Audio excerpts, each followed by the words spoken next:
Welcome, everybody, and cheers. It's your favorite late Friday night hash cast. It's Variables, episode, I think, 27, right, gentlemen? With your hosts, Fergoli, Pedro's Grow Room, and Superior Buds.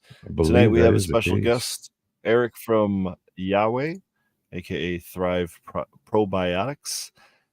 You can catch us live here on YouTube, X, and Twitch every Friday night at 11 p.m. Eastern Time. And, of course, after the show on Spotify and anywhere you get your podcasts. Cheers, guys. How you doing tonight?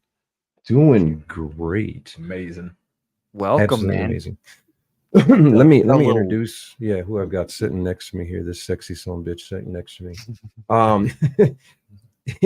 lives at Build a Soil, works at Build a Soil. You pretty much live at Build a Soil too, yeah, right? It's my life. I think that's kind of where I got hooked up with Eric over here.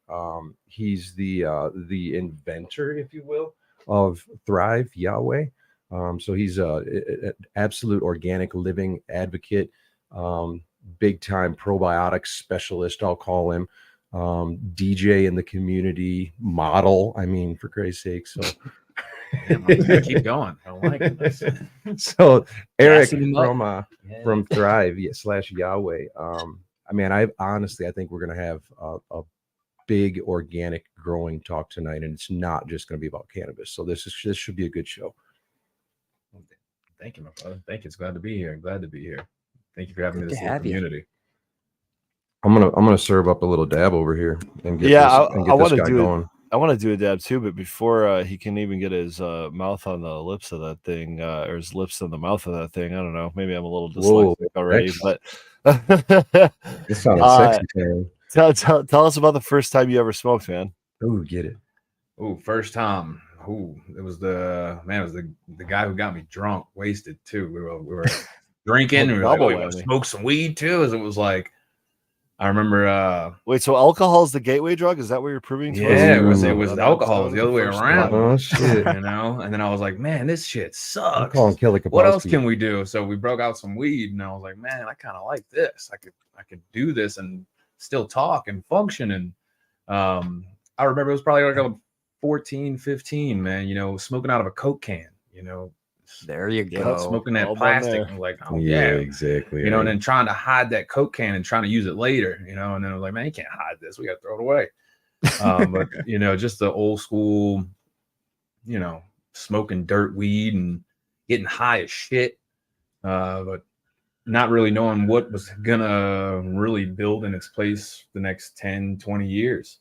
You know, it was, you know, planting the seed to say. Oh, he's chasing the high school high. Yeah, chasing that little high school high. But no, it was like 14, 15, and then I didn't touch it for years. I didn't touch it all throughout high school, maybe like once here at like a bonfire party, was like in the sports. I knew that, you know, drugs, alcohol, anything would slow you down. So I was like, oh, I'm not messing with my 40 time. I'm not messing with my weightlifting, you know, all that stuff. So I was like, no, that's bad. It's bad. And then I got out of high school and then started drinking more in high school, and then that went down a bad route. And then just usually does. Yeah, just finally found my way out of that and learned that, like, you know, we are drugs. Like we need drugs. We need some type of interaction in our brain, some type of chemicals, whether it be food or medicine. We need some type of interaction. So I was like, all right, what do you want to pick the rest of your life? So I guess cannabis kind of picked me from there on. At like 19, 20, I started smoking, you know, pretty regularly and been doing it ever since. I love your perspective as an athlete on why you didn't smoke or consume cannabis. Yeah, because it was going to mess with your 40 time or mess with your weightlifting ability. Dude, I was a college athlete, and I didn't smoke at all during college not because I thought it was going to mess with my performance, dude. It was because I was scared to get drug tested. Right. Let me see, was drug testing? No, drug testing I was in the South, bro. We were in New Orleans, so they knew a lot of people were smoking weed. It was like we had a black community. We were all like, with, you know, a lot of black people just smoke weed down there all day. I suppose this was more of a NCAA thing, you know what I mean? So that they could potentially just check you. Oh, yeah, college. So this was high school. Yeah, high school's a lot different, right? Not doing a whole lot of drug testing unless they... Exactly. Well, no, they had them private schools that would, like your Catholic schools. Yeah, I know what you're saying. But yeah, it was one of those things where you really had to be smart about it. If you did. So where did you grow up? I can hear the accent, but I can't place it. I know I was hearing it too, bro. So Every time I see him. Grew up in like the suburbs, like the outskirts of New Orleans. So like Belle Chase, they called it like the West Bank. It's just like this, all the southern banks in New Orleans and not necessarily the bayou, but still in the city limits. But just lived all around the city. When you're from there, you jump around the city. You don't really have to leave this city ever. But if you go 10 miles, you're in a totally different bracket of people, totally different race, totally different culture. Then you go 15 minutes past that, totally another village. It's wild, the cultural differences. So even people from New Orleans, they got 10 different languages. You speak Creole, you speak French, you speak Cajun, you speak Dago, like all these like different, these different languages from the Italians, from like just different Middle Eastern, French. It's a pretty wild, diverse community of people. And it's very open about cannabis. But then, like I said, you go 15 minutes down the road, you're going to jail for 25 years. For real, Damn. That's why I got out to Colorado. Across. Yeah, that's why I moved out to Colorado, because where I was in New Orleans, in Plaquemines Parish, what they call it, it's forbidden. Like there is nothing. Like you get a joint, that's it. You're going to jail. You got a felony charge. It's not even a misdemeanor if the cop doesn't want it to be. It's unreal charges. Still some of the worst in the United States. So I learned that you can't really change the things going on in your environment. You got to change the whole environment. Change the level, change the game. So, well, isn't that the truth? I fucking was watching Build a Soil on YouTube, and I was growing cannabis illegal for years, like underground, in my closets for years, not having anybody come over. So I got tired of that lifestyle, just underground all the time, not having a relationship because of it, or not having to break up with someone because you didn't want them to rat you out. You had your whole life gone. So found my way out here, or Build a Soil, or found me, the plant, whatever you want to call it. It all of a sudden got into a real uncomfortable spot, and then just jumped out here. But it took that uncomfortableness, like it took uncomfortness to get me out here. What took you from smoking out of Coke cans to growing your first plant? Let's see. That's a pretty big jump. Yeah, because that was a pretty big leap. Yeah, because that was like 15, and then till like almost 20 years old. It was I guess looking for that. It's when I moved out by myself. I had tried to grow a little weed plant in the gutter, like in the backyard, and then tried to put it in the ditch, and then that just never worked. It got cut down by the fucking government.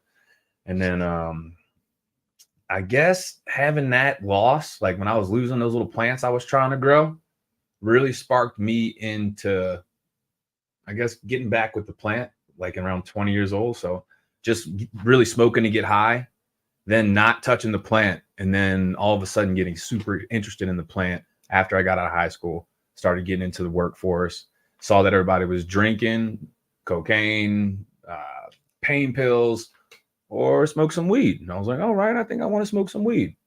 That looks pretty chill. I like the people that are smoking weed. We're all kind of like hanging out, talking some cool shit. We're not making fun of each other. We're not trying to beat each other up. So it kind of naturally I gravitated to that a little more, And my grandmother was a bonsai master when I was a kid. So I was always around her messing with bonsais. So I loved plants. Always loved plants as a kid. That's that original seed from the grandmother, always being around those plants as a kid, showing her love for a plant, something that was very, very quiet, didn't really give much back, but she taught me about, if you properly stress it, take care of it, that's all it needs. It will thrive for you. It will go crazy, but you got to love it. You got to be next to it. So sometimes I wonder if the green thumb is like a genetic hereditary trait. I really do. It's something that can be learned. Yeah, for sure. But sometimes I feel like it's just natural in some people, I was gonna say, man, my grandparents who raised me never grew much of anything at all. My parents never grew much of anything at all. So I don't know about that. We always had gardens, just big. I mean, supplementing food, So it was always about food for us. And Yeah. then I'm like, oh, look, I can also grow weed. That's crazy. It's Right. just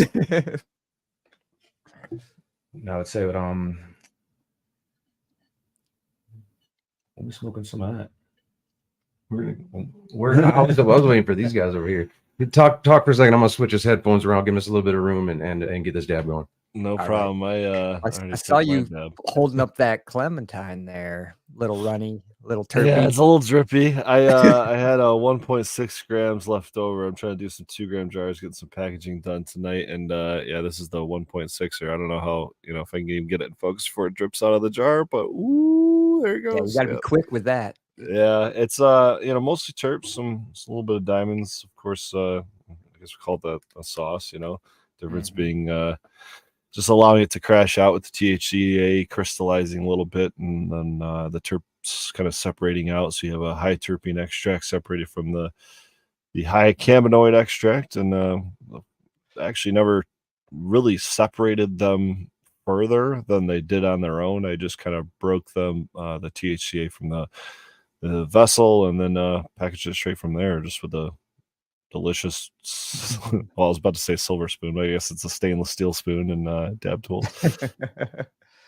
Well, I've had the same jar, same gram sitting on my desk for 2 weeks. It's been a rough couple of weeks over here. So bro, tell us about that a little bit, because you have had a bigger tolerance break of dabs than I feel like I have since I smoked out of a aluminum Coke can. Yeah, I mean, I don't think I've taken this long of a break since the 90s.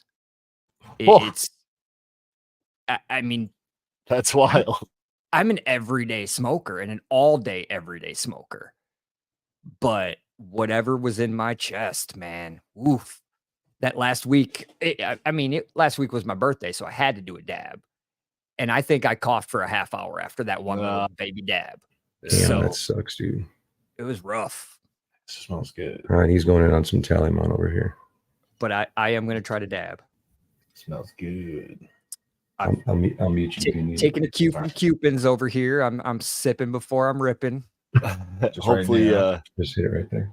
Hopefully we don't have to sit here and just watch you cough on mute until midnight. Make it spin. Hit it hard to make that thing spin. Get those lungs opened up. There you go. I've got my ice harder. Harder. It's such a small rig. Oh, there you go. Oh, that's a little puncher, dude. Which ones are those? The honey something right there? Yeah, these are these. Oh, bullshit. Honey lemon. Okay. Honey lemon. I didn't even realize my finger was over it. Yep. Uh-oh, you gotta put actually I was just gonna say you were gonna put Eric on the floor with these dabs over here. I mean, I hope not, but I guess we'll see, right? Did you guys ever see this just came up in my feed on YouTube, I think like yesterday for some reason. Did you guys ever see or hear about the time where Joey Diaz dosed Owen Benjamin with one of his stars of death, which are I don't know if they're like 500 milligrams or something, but he like used to just kind of hand them out, like just leave them out on the table for every podcast guest, and most people wouldn't take them, but Owen Benjamin took one. He literally left the podcast in the middle of it. He's like doing one of these things in his chair, like. Just real quick, I just literally heard Eric say over here, I don't really dab. I don't know. Yes, he's in this studio. Welcome to the dab train. Like I'm jogging. Give me a second. I'm working something right here. It's called sweats. That's called the dab sweats. If your forearms start sweating, that's how you know it's a good dab. Little hair lifting, little sweat. Oh yeah, they'll get you. Tallyman's a good one too. I'm gonna have to drive out there to do another trade here soon, Pedro. Methinks I'm down. Actually, I was just showing him over here that we've still got some of yours that he's gonna maybe try next. I don't know when next is gonna be, but we'll see. I got you. I'm mute if you need. You need a big one? You good? No, I'm good. I'll get you a bigger dab next time. I'm good, dude. That was perfect. It's right where I wanted to be.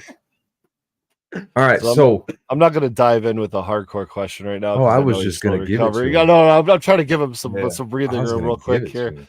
But I just wanted to let you know, Eric, that I am now, I guess, sort of technically. I don't go as far as like the no-till type deal, like a regenerative farmer or whatever. But I do consider myself an organic grower now, using basically just a water only soil blend. Water. Water oil. Explain that shit. Hold on, Turning water into oil over here.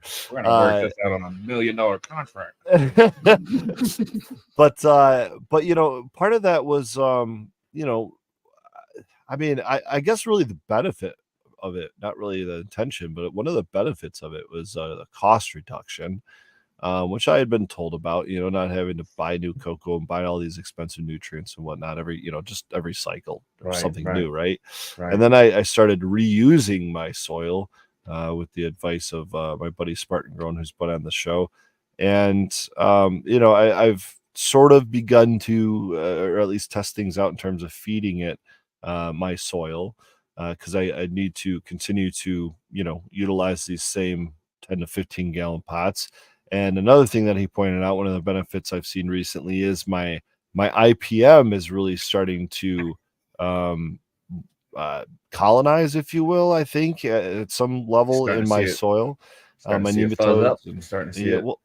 Well, no. I mean literally the nematodes and the predator mites. Like I was having a bit of an issue with fungus gnats, and now that I'm reusing my soil, I'm realizing that these colonies of integrated pest management, these predator mites and most likely nematodes they're eating up the probably, and they're persisting, right? Because I'm not just throwing the soil outside for outdoor plants. I'm actually repotting in these same pots. So there's a good chance that these same colony of nematodes are still persisting in these pots, taking care of this next cycle of potential fungus gnats, right? So you got to think about the food cycle. It's like the first little bit of food arrives, food starts to thrive, then the predator comes to balance.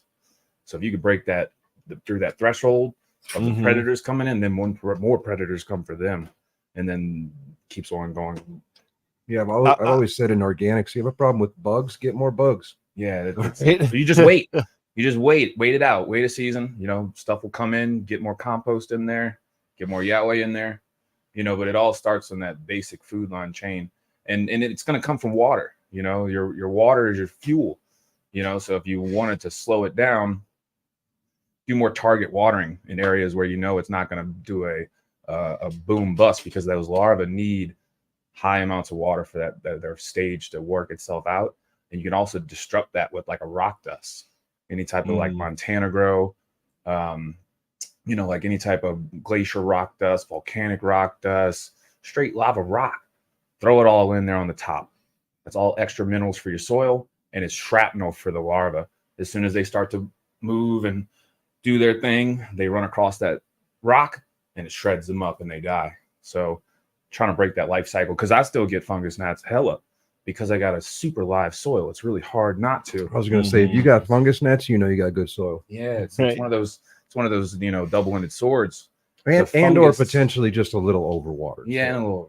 But the worms love it. They love to bathe in it. So it's like it's one of those things where in the jungle there's flies. There's all kinds of stuff. You can't have prejudice to life, really.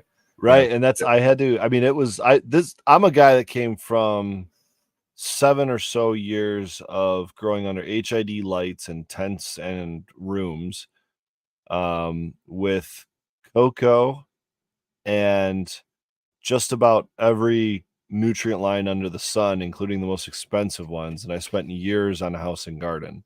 Now I grew great cannabis with, that combination, but I've moved on with, things to LED Foley, to, that water only soil blend, and quite frankly, significantly bigger pots.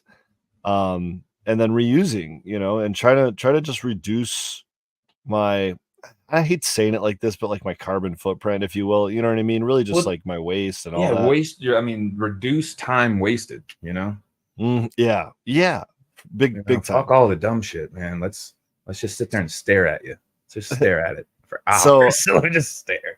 The reason I tell you all that is because, you know, I've got a now 10-year growing career.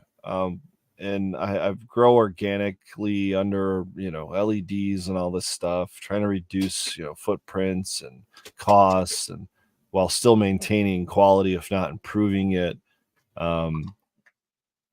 What got you into what you're doing now with Thrive probiotics and Yah-Whey? And tell us, what the hell is all of, like, what do those words mean? I don't even, probiotics is something I thought we'd take, like, you know, some kombucha or something, like something like my, you know, I need as a human being or something. But what are probiotics? Oh God, don't do that.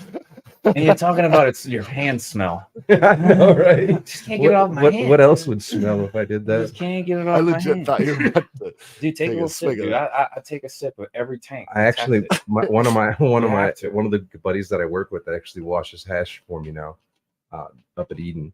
He actually used to drink about an ounce every day. Austin. Yeah, Austin. It yeah. helped his stomach It problems. did, yep. He was having like really bad acid reflux. Mm-hmm. And I told my little bro, like, don't Oh, I can't. give this to your kids or anything, but like if your stomach's hurting, take you a little sip. Fuck.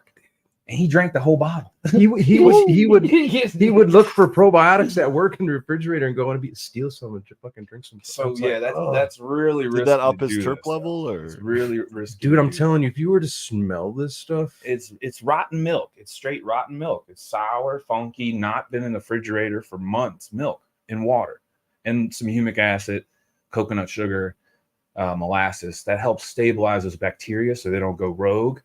Because when they it's go a rogue, war up in there. yeah, and they lose their food, they run out of food. Other bacteria come and eat them, and those are the bacteria that are really deadly in your stomach because now they're predatorial bacteria. So this is a symbiotic war in here. Yeah, so these are the good guys, and their acids will kill anything that comes in contact with it, right? Their poop is very acidic. That's why the pH drops. It now just melts stuff, right? So back to your question. So that was a two-part question, was it, as far as you well, wanted just to tell know, us about what are probiotics for plants and what is Yah-Whey? Like what are you okay, working so with there? probiotic for plants. Probiotics in short is bacteria life, living organisms, something that is bio-alive. It has the ability to transfer life to the next host. Probiotics was always taught to us as humans as, you know, you take your probiotics as like a pill or something like that. It's not. It's living. It's in living foods like kombucha or like kefir, kombucha. Those are, you know, like the drinks. It's all like kimchi. As far as like fermented foods is where probiotics come from, and that just means life. And then there's prebiotics, the food for that life. So Thrive is just something that I've always. It's just always been something to me because I was always like, oh man, I feel like I'm thriving. I feel like it's just always been something that's been, I don't know, somebody else's symbiotic to me. And then the probiotics is, like I said, you know, life. So we're thriving with life. And the Yah-Whey was actually from Germany. We were messing around, just shooting around with names, and he's like, call it Yah-Whey. And I started looking deeper into it because a lot of people, you know, say it's like God, but it's really protector, warrior, creator. There's it's a multi-definition of things that start from nothing. And that's what I believe the product is. It's pure magic because if you go to, I went and tested it for MPK and it had nothing. I'm talking about 0.01. Like we're talking about nothing, no nitrogen, no phosphorus, no calcium, no nothing. So what I believe it is living microbes that have the energy that's stored within them. It's not a salt. It can't be measured by our equipment. It's literally, you're trying to look at a microbe and dive deep into its stomach and see what's inside of it. That's what Yah-Whey is. It's literally microbes that are fed their prime source of food. They love lactose sugar. Lactose is only found in cow's milk, goat's milk, human's milk. That is the most dense polysaccharide on this planet that microbes love. And that's why it's the choice. That's what I was going to ask is how does coconut sugar, you know, coconut milk sugar, how is that different from lactose, which is milk sugar? So This all stems from these different practices that you can find on the web online. So like this isn't anything that I created. This has been, people have been doing this for thousands, millions and millions of years. This is basically fermenting your cow or goat's milk, right? And then what we're doing, I'm sorry, tell me the question again. Well, you mentioned that coconut sugar. What lactose in the coconut. So the bacteria come from lactose milk, right? They come from cow's milk. It's a whole system. They're called lactose bacillus for a reason, because they like lactose sugar. So that's why I choose raw milk. So I'm getting raw milk from 10 minutes away from my house, pick it up once a week. And that is how God, universe, however you want to say it, that is how it intended life. Well, we like to alter things, right? We like to, throw a little this in there, a little that in there. So they do very, very well with coconut sugar, because there is a recipe that I also make. So I make my own kefir to drink. This is a soil recipe. This is for your soil, right? So I make kefir for myself, and that's where this kind of came about. I've always made probiotics. Mom's a kombucha maker. So she taught me about the principle of bacteria, microbes, and like what they like to eat, their first primary source of food. They like milk because milk is a sugar. It's a polysaccharide that's connected to fat. It's connected to proteins. It's connected to something very dense that keeps them fed for a long time. It's not just a basic sugar like coconut sugar. It's a polysaccharide as well. It's a complex sugar that's connected to magnesium, potassium. That's why you're getting this well-rounded effect. It's not basic cane sugar. Cane sugar still can be a polysaccharide, but it's very uncommon because of just the heavy production that we're doing to sugar cane. It's just we're monocropping it. When you monocrop something, it doesn't get its true nutrition. You lose out on so much because there's not these alternate plants helping bring nutrition. So we get a really good coconut sugar from India. So it's coming from a totally different place, and it's grown right. So you can make kefir. You can make these probiotics from lactose, or you can make them from fructose coming from the coconut. So I like to blend them both together just to add that. It adds a pina colada flavor to it. It's unreal. It's wild. It just, so like when I started making it and drinking it, it went to my plants. So like, this is the new recipe. Because I'm like, I would only give my plants what I would eat.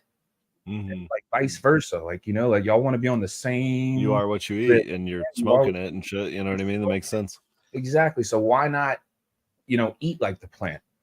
If you really want to get the plant's energy, it's super healthy, but then you're not going to be super healthy on with it. That's okay. So now I got to ask, if humans can be lactose intolerant, can plants be lactose intolerant? Not with the right microbes. The microbes are everything. People are lactose intolerant because they were sanitized when they were a kid. Because they don't have the right gut biome. Exactly. They were hit with alcohol when they first popped out of their mama's vagina. They were just cleaned and wiped off and held, and it's like, no, give it to the mom. Y'all soak in that shit for a second. Absolutely. It's like kind of nasty. Right. But that's just how it was for millions of years. And that's where people lose their ability to now take in lactose sugar, because there's no microbe eating it. It starts to float around. Now it turns into an anti-inflammatory. Now it turns into free radicals. Now it's a poison in your body, because there's no microbes that can now break it down. You start to poof, poison. And if your body can't now assimilate lactose bacillus, you got to go to the hospital. You got to get a drug. You got to get something that's going to break down that lactose sugar now.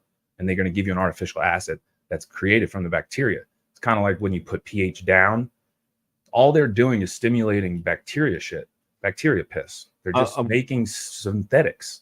I'm glad you brought up pH down, because we know that milk is a very base, in terms of pH, it's very high in pH, right? In comparison, or at least on the scale. It all depends on that cow's health. Okay, well, that's why I want to ask: is there a certain balance of pH you're looking for when you're making this, or when you're harvesting the milk or using them? I mean, do you test pH? Yes. There's definitely. Tell us about that. I do. That's the only testing I'll do on pH is in my tanks. I never really tested in my watering on my plants. I did when I was first developing the recipe, but I'll do it here and there. I'll do it here and there just to kind of see. But no, it'll shock the hell out of you. Like if you start pH in your Yah-Whey and you do 1 ounce per gallon, that thing will drop at 3 or 4 points. If you were doing 7, 8 it'll drop it to 4. Something. shit. Yeah, and you're like, whoa, no. But then the plant's like, oh, That's funny because I don't. but it's not. I can't think of the last time I pH my water. Exactly. No, and then you're like, I'm gonna do a little more. I'm gonna do a little more. But if you did, you'd be freaked out. And what happens is it's organic. It's soft organic acids. They literally dissipate as soon as they get into the soil. Soil knows what to do. It off gases. That's like that's such a confusing perspective for a lot of people that come from the salt side that just pH constantly, like every time you're feeding, right? I have not pH'd like you're saying, other than spot checking, since I pretty much converted to this water only system. Also, thank you for raising your hands and doing the praying thing like the plants do, because I thought for the last half hour that for some reason your shirt was longer on one sleeve than it was the other. Now I realize it's just a tattoo. Yeah. Yeah, it's a new design coming. Yeah. Fast. I got one elbow length, the other's just no, man, it's a fucking blackout. I see it now. Yeah, it's a straight blackout that I'm working on right now. But no, as far as your pH, so if you were to pH Yah-Whey, I'm looking for like 3.0, before it starts to get sent off. Now, when I drop the humic acid in there, that's going to want to buffer it. It's going to want to bring it up. So after that buffering, that's when I'll start to release it. So the humic acids help stabilize the bacteria from feeding on the sugar so fast. It binds up the sugar, makes it harder for them to eat. It's like having a fucking Snickers bar that the wrapper never, ever gets open. It's like it just keeps on fucking slipping, right? That's what you're trying to do to their food. So when you're able to do that, you're able to regulate their pH, keep that where you want. I keep that at around, like I said, in the 3s sometimes, but sometimes that can start floating away, depending on the heat, temperature. You keep the bottle open, but I don't worry about any of that. Like I said, I taste it. I'm looking for a certain taste too. It's like when you drink kombucha, you look for a certain taste before it's ready. It's the same thing with the fermentations. You want to look for a certain taste. And like the salts, that is a modified phosphorus molecule or some modified something. That phosphoric acid or something, it's a wild, that pH down stuff. It doesn't buffer. It doesn't ever change. And that's why it's so important. It's not created by bacteria. The soil's like, what the hell is this? This is made by man. Now, I'm trying to... So I don't brew teas. Is this kind of what you're talking about? Is this something like you're brewing a tea with? This is the lazy man tea. This is before teas became commercialized. This is what the Koreans were doing on the side of their hillside with no electricity. They had a tank in the ground that was insulated, and they put bacteria in that tank, and they put their crops harvest cuttings into that tank. They put their cows' shit into that tank, and they let that tank sit for weeks. And then they would dip their 5-gallon buckets into that tank and throw it in their gardens. They had no pumps. What they did was they found certain bacteria from their milk, from their cow.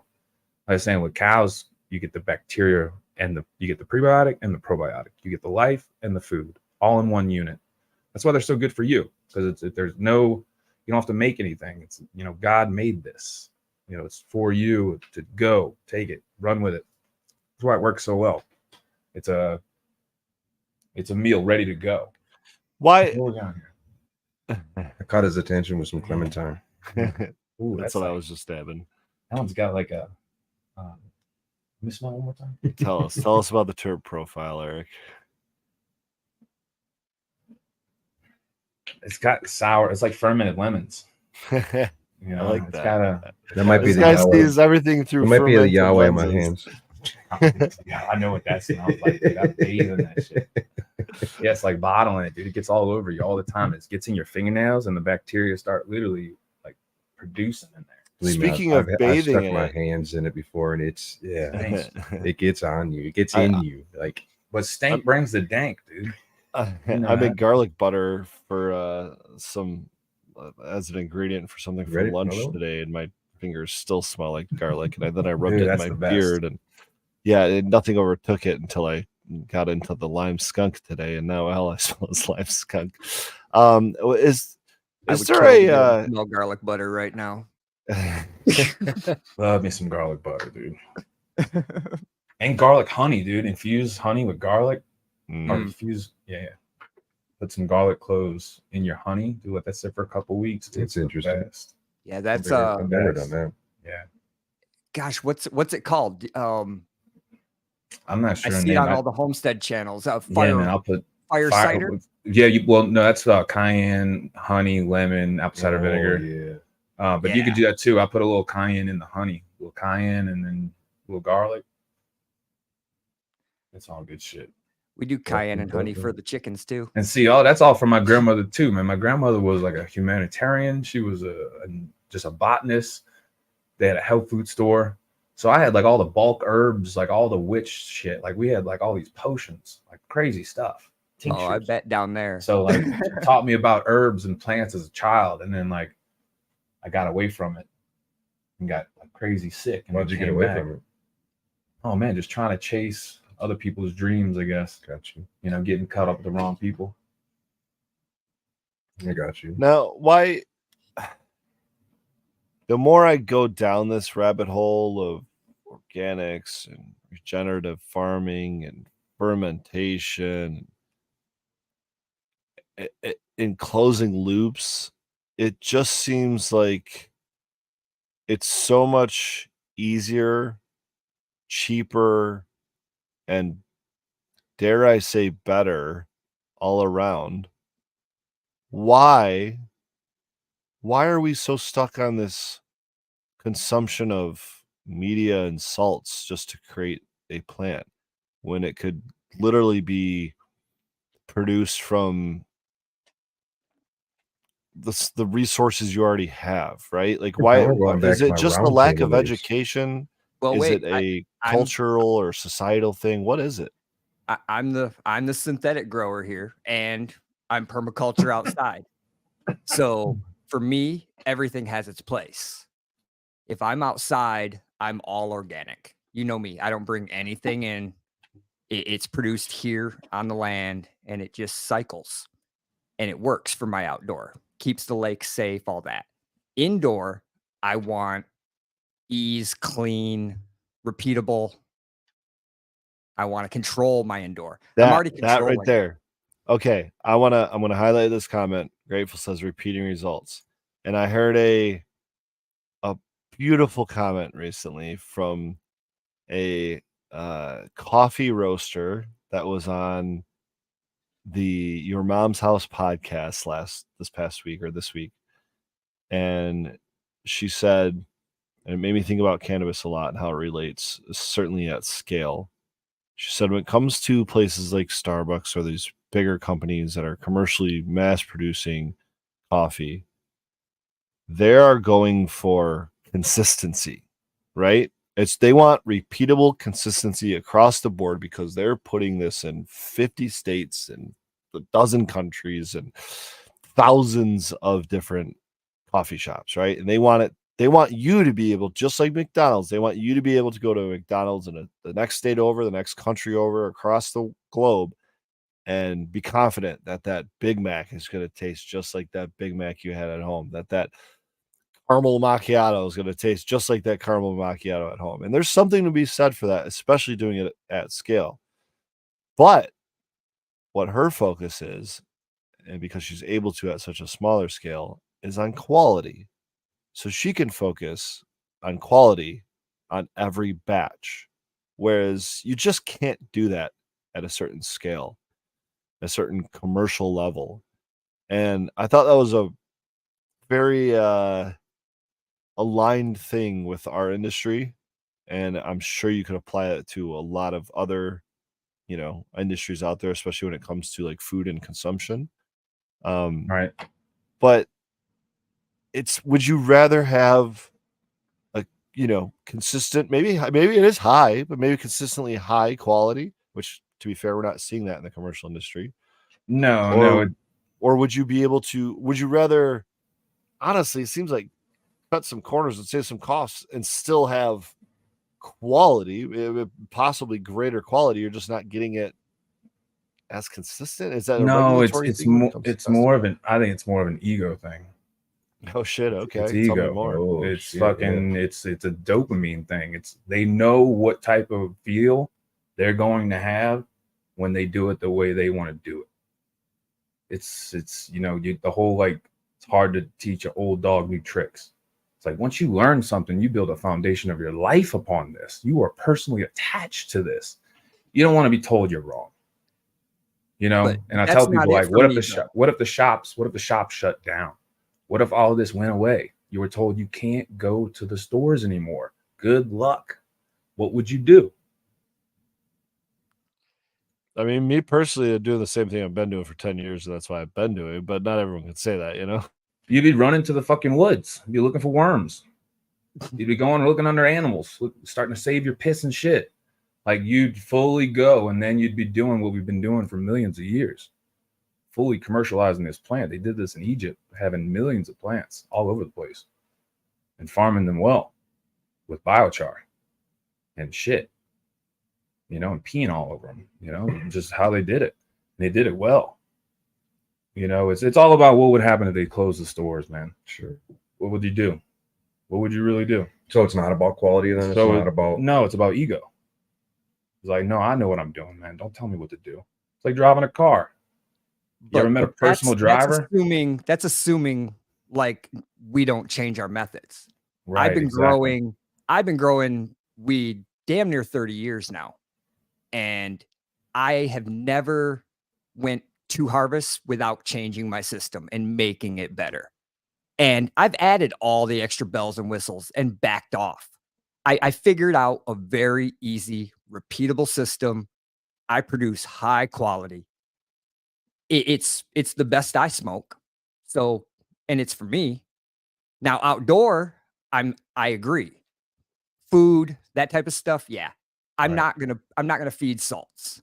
But indoors, it's my weed. I want it to be the absolute best. And I work for that every single time. So I've grown organic outdoors with giant plants. I mean, Pedro, Growler, they've seen my giant outdoor plants. It's easy to do outside.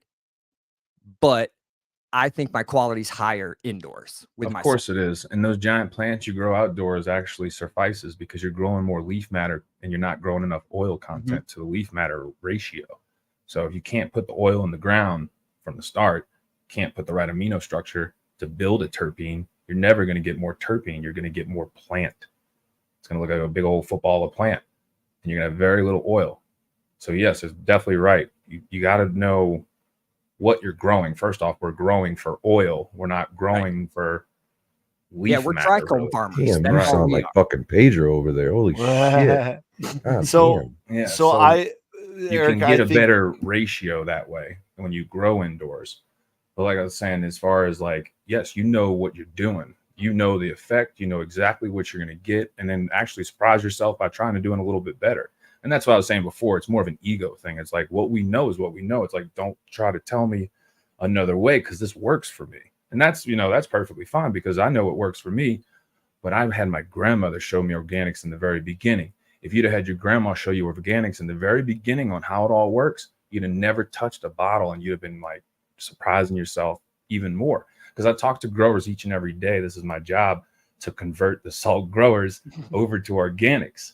So it's what I do every day. And it's an amazing feel because like a lot of them will do these like synganic approaches. They'll start dipping more and more in organics. I've seen that a lot. And they'll start doing their just a little taste of this. The minute I mention worms, they're like, no, I'm not there. I'm not there. Right. And that's where I know it's more of a personal thing. It's just personal and it's cool. But it's like, if you wanted to learn to like really how to get an oil, it doesn't come from salt. It comes from oil. For me, and I've said this back to the roundtable days, it's just the way it's fucking supposed to be done as far as a plant grows. Like when you first saw a fucking tree, was it on a table with getting fed fucking salts? Or was it in the goddamn ground in some Yeah, salt? but we've also been breeding this now for 40 years, and it only takes 40 generations to breed out eyesight from a dog. So, I mean, I imagine that we've probably hybridized this plant to some extent. Of course we have. Of course, yes. We have because of our chemical growing makeup, too. philosophies, and that's what I would Yeah. call it. I wouldn't necessarily call it ego. I would call it growing philosophy because we know after years and years of growing that different methods of growing, philosophies of growing work potentially the same to the same exact level of quality or whatever we're looking for, right? We just might prefer one way over the other. Now, I'm not going to sit here and say that salts is the best way because I truly don't think that is. I think it has its place, but I think I think saying it's ego is Stretch. well, It's all it's because giving. like I said, it touches people deep, and when it touches people deep, you're touching with your ego, you're touching with your feelings.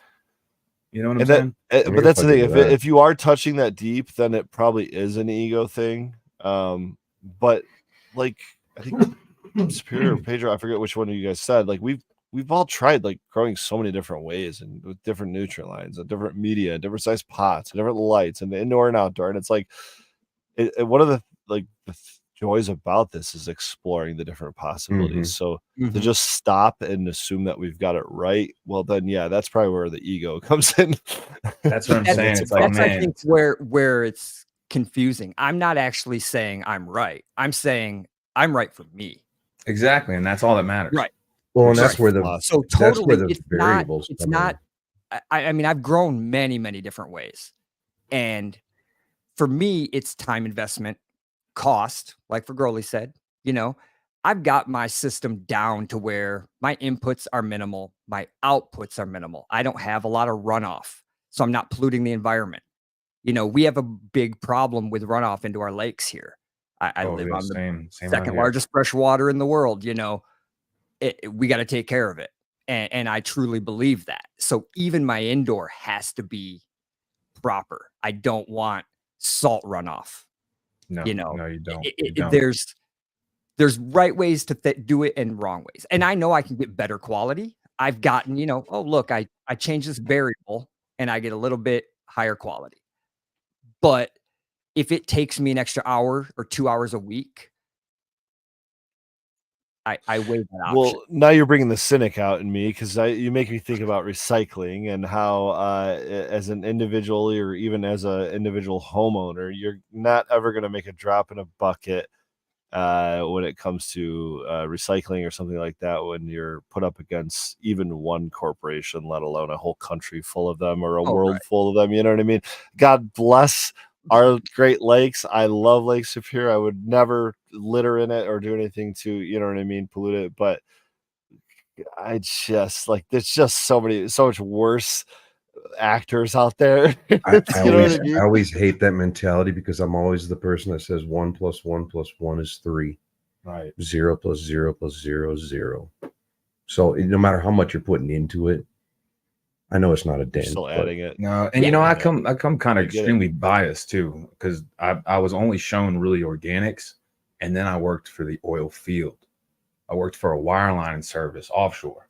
So I was literally pumping Damn, that shit offshore. out of the ground, and you see what it is at its source, that raw crude, and you're like, I'll never give this to my plants ever. No way.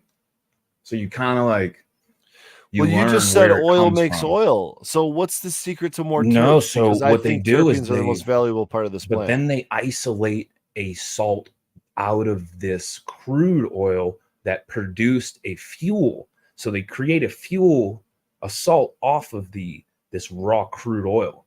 So when you get that bottle, that's a watered down salt. There is no oil in that. That was something that was gassed off.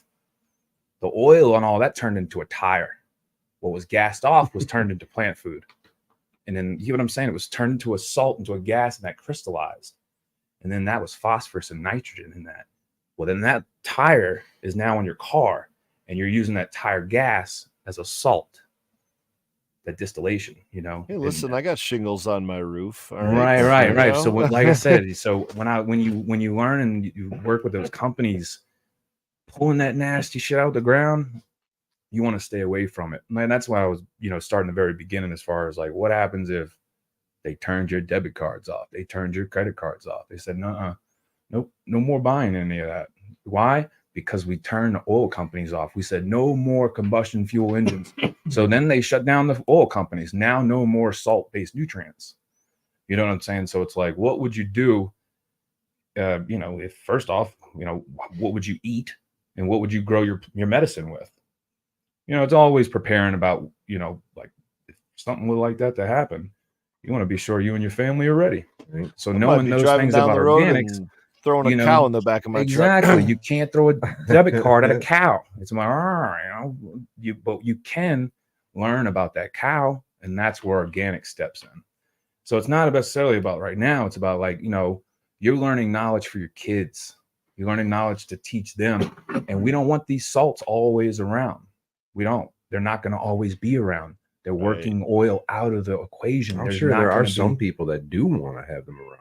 We do, sure, and don't get me wrong. Like I said, I come at it extreme bias. I'm fully organic. I love it. I love my living soil, and I don't want anything to do with the salt game because I just seen what it can do to living soil. I could see what it's doing to our crops out right in front of my street, right out here. Come out here, please come visit. See what the salts are doing to the soil out here. You'd be totally against it. It's killing everything, man. Killing everything. Don't they say we only have like 30 harvests? Exactly. That's a lie. We have none. They're all artificially being held up. That's not topsoil we're growing in. How long would it take at scale? Let's call it the scale of the contiguous 48 states. How long would it take to regenerate our farmland? A couple of years. Only a couple of years? 5 years. Okay. Yeah, 5 years. If we were to actually do that, we'd have to let the cows out kind of thing. Well, we'd have to give our animals clean food first off. That's our animals, which means growing clean food. Right. Okay. Right. So how do we grow clean food if we have to we've get already rid of the fucked our salts. soil? You get rid of the salts. You get rid of the pesticides. You get rid of that whole chain. You get rid of the market, then people stop buying it. Then there's no need to make it. So do we just go without food or? Yeah. So then you just got to grow for 5 years. So you just got to grow. Yeah. You just support your local farmers. You support your local people. I like this. Support you'll find somebody. What area y'all in? Michigan. We're in Michigan. Superior. Oh shit, yeah. Michigan's got a lot of cows out there. Yeah, we do. Yeah, see, that's I already live in the middle of the national forest. That is kind of the funny thing when you think about it is that all the synthetic growers that's all that they know. If and when, of course, we're all just if and when, right? Because I love walking down these hypothetical roads, right? If and when shit hits the fan, who the fuck are you going to run to for your food? Another synthetic grower? All right, exactly. No, he's going to be fucked too.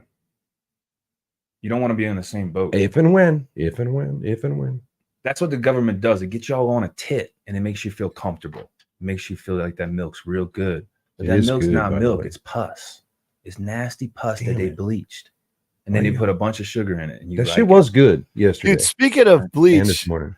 Pedro, I've been sharing in person that video, not only my video, but the video you sent me and the video for Future 4200 posted, and the videos so many other people have sent me of them holding their phones up over the produce section at the grocery store and looking for and finding the antimicrobial that's being sprayed on all of our produce, including the I went to City Market here, and I was like, it was either Future or Fergoli here that told me that you just go to was it the organic section or was it just the produce? Just in the produce, but it's all the same. And you got the lights up above, and you got the hole you can pull down your bags and the zip ties and everything. Well, there's always that like shield, I'll call it. It's not a shield, but it's got it's a cover. The plexiglass. Take your phone, put it on record, hold it up high over top of that thing, and just look left, look right. I almost guarantee you that you'll see a 5-gallon jug of something with a line coming out of it, a water line for and it's fucking spraying there on your plants. So you're talking about the constant rain, like the thunderstorms coming. Oh, it's just humidifying your plants. So it's got to tap into the bleach. Into something. It's all bleach. It's into some nasty shit. Yeah. I did it. I didn't quite believe it. Yeah, that's why I shop at natural groceries, bro. You got to shop at those natural, organic shops. It's so damn grocery stores. expensive. I know, though. but so is cancer medication, bro. My mom's on Good cancer call. medication right Good now. call. That shit's costing $850 a month. It's a good Lucky call. it gets covered, but like we were at a point in time where it wasn't. Sure. So that's really expensive.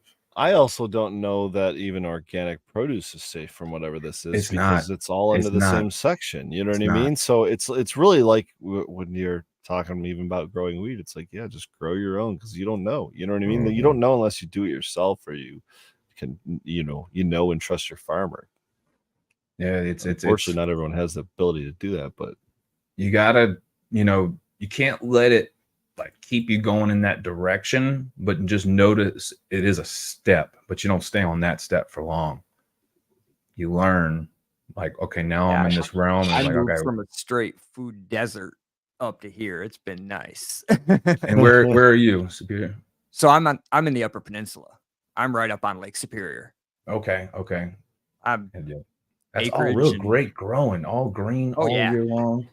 Talking about we're buried in snow most of the year. Oh, that's right. Talk But about I mean, we're finishing up a 25 by 15 earth battery greenhouse. We've already got a giant chicken coop. Greenhouse is going to be nice though. That'll give us 4-season growing outdoor. Yeah, for sure. how many square feet? I don't know. What's 25 times 15? Never enough. Right. No, it's not big enough for sure, but it's No, I mean that's a good size though. it is. I'm just So you know saying, how it's, big my it's, you never chicken have coop enough is. room to grow I was food. like, there. Yeah, you know how big my chicken still coop high. is, so it's Mhm. 2 more sizes of that. It's Oh, that's connected right. right to the chicken coop. It's the other half right there. But But we're doing a earth battery to keep it warm during the winter and man, lots of so nice you cocoa already bed. got the whole system to just fully just closing the submerge loop, yourself like in- Redsetter said. Buds pretty much does, yeah. Outdoor permaculture is great. It's awesome. Like So plants all- we so- grew, we just threw shit together. We literally built a 3x3 lasagna bed, 3x3x3, shit off the forest floor, and I grew a 20-some foot plant. What time did y'all season start? When did y'all season start? Oh, it's weird every year. Yeah. Well, I'm gonna send y'all a bottle of Yah-Whey just so y'all to try it. And Okay, that'd be awesome. definitely help you Like help persuade you as far. So it's all about reaction, right? Like the salts give you fucking reaction days. Boom, boom, boom, boom, boom. Oh yeah, That's what live Garden beds will enzymes all with be the right no-till. bacteria. yeah. The garden beds will all be no-till outside. You can even So- give this to your salt plants. You can give those to your indoor. Oh, like right in the cocoa. Yeah, right in So- the cocoa. Indoors, I'm a little.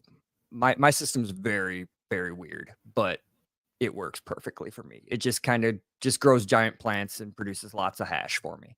Just on Gotcha. autopilot. Well, this is going to really help with your terpenes. This is going to help with that profile level. Yeah, I'll test it out and see. Yeah, it'd be fun. That's what another I want to thing- hear about, Eric. I mentioned this briefly earlier. I think terpenes are the most valuable part of this plant, and They I want to are. know how to increase them. By giving it what the oil profile is, and the oil profile is acetic acid, it's carbon, it's hydrogen. It's these basic fundamental elements with acids. So you got to find the right bacteria to make the right acid for the right oil. That's why fish has always been a really big popular thing for old school heads, throwing fish heads too, throwing fish in there because they are packed with omega acids, the fatty acids needed to make a terpene. Oils for oils, eye for an eye. So that's where I've used milk. Milk has all the essential acetic acid, lactic acid that are being created in live time by these bacteria into the plant. What's so important is this bacteria need to be in the plant when the plant die too.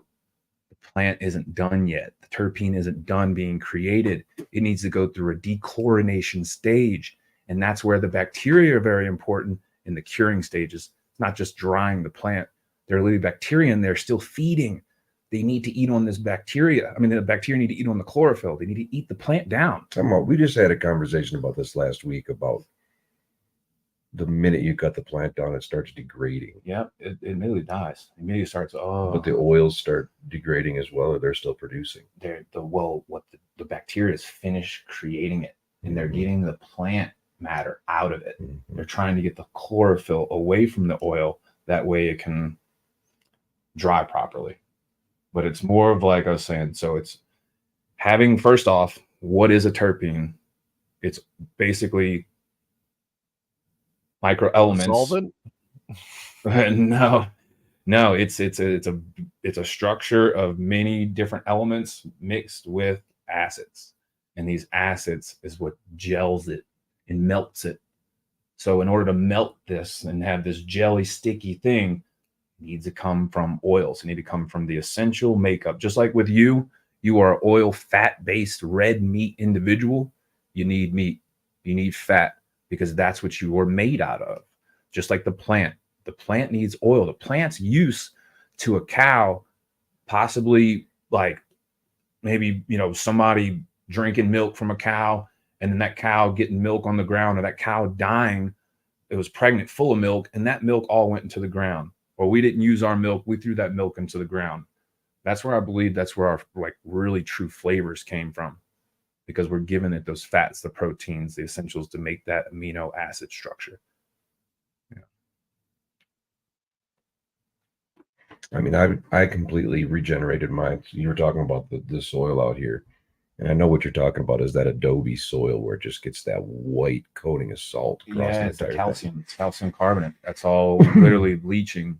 That's all from bacteria producing. I regenerated my entire yard, the last place that I lived, within about 4 years, as you were saying, and it just takes a lot of microbes, a lot of compost, a lot of cover crop, a lot of cutting the cover crop, just a lot of regenerating. It's a lot of work, but I turned it around in about 4 or 5 years, and I was growing some bomb ass outdoor weed out there too. So fucking right. And if the plant has the genetic makeup to build oil and you give it the oil, the plant goes crazy. It can work on all those secondary metabolites. Let's say if you're messed up, like if you have like stuff wrong with your skin, stuff wrong with like your liver, eat organs, because that your body can convert that. And what it is, the same thing like soil. The microbes now convert those oils into the plant for what the plant needs.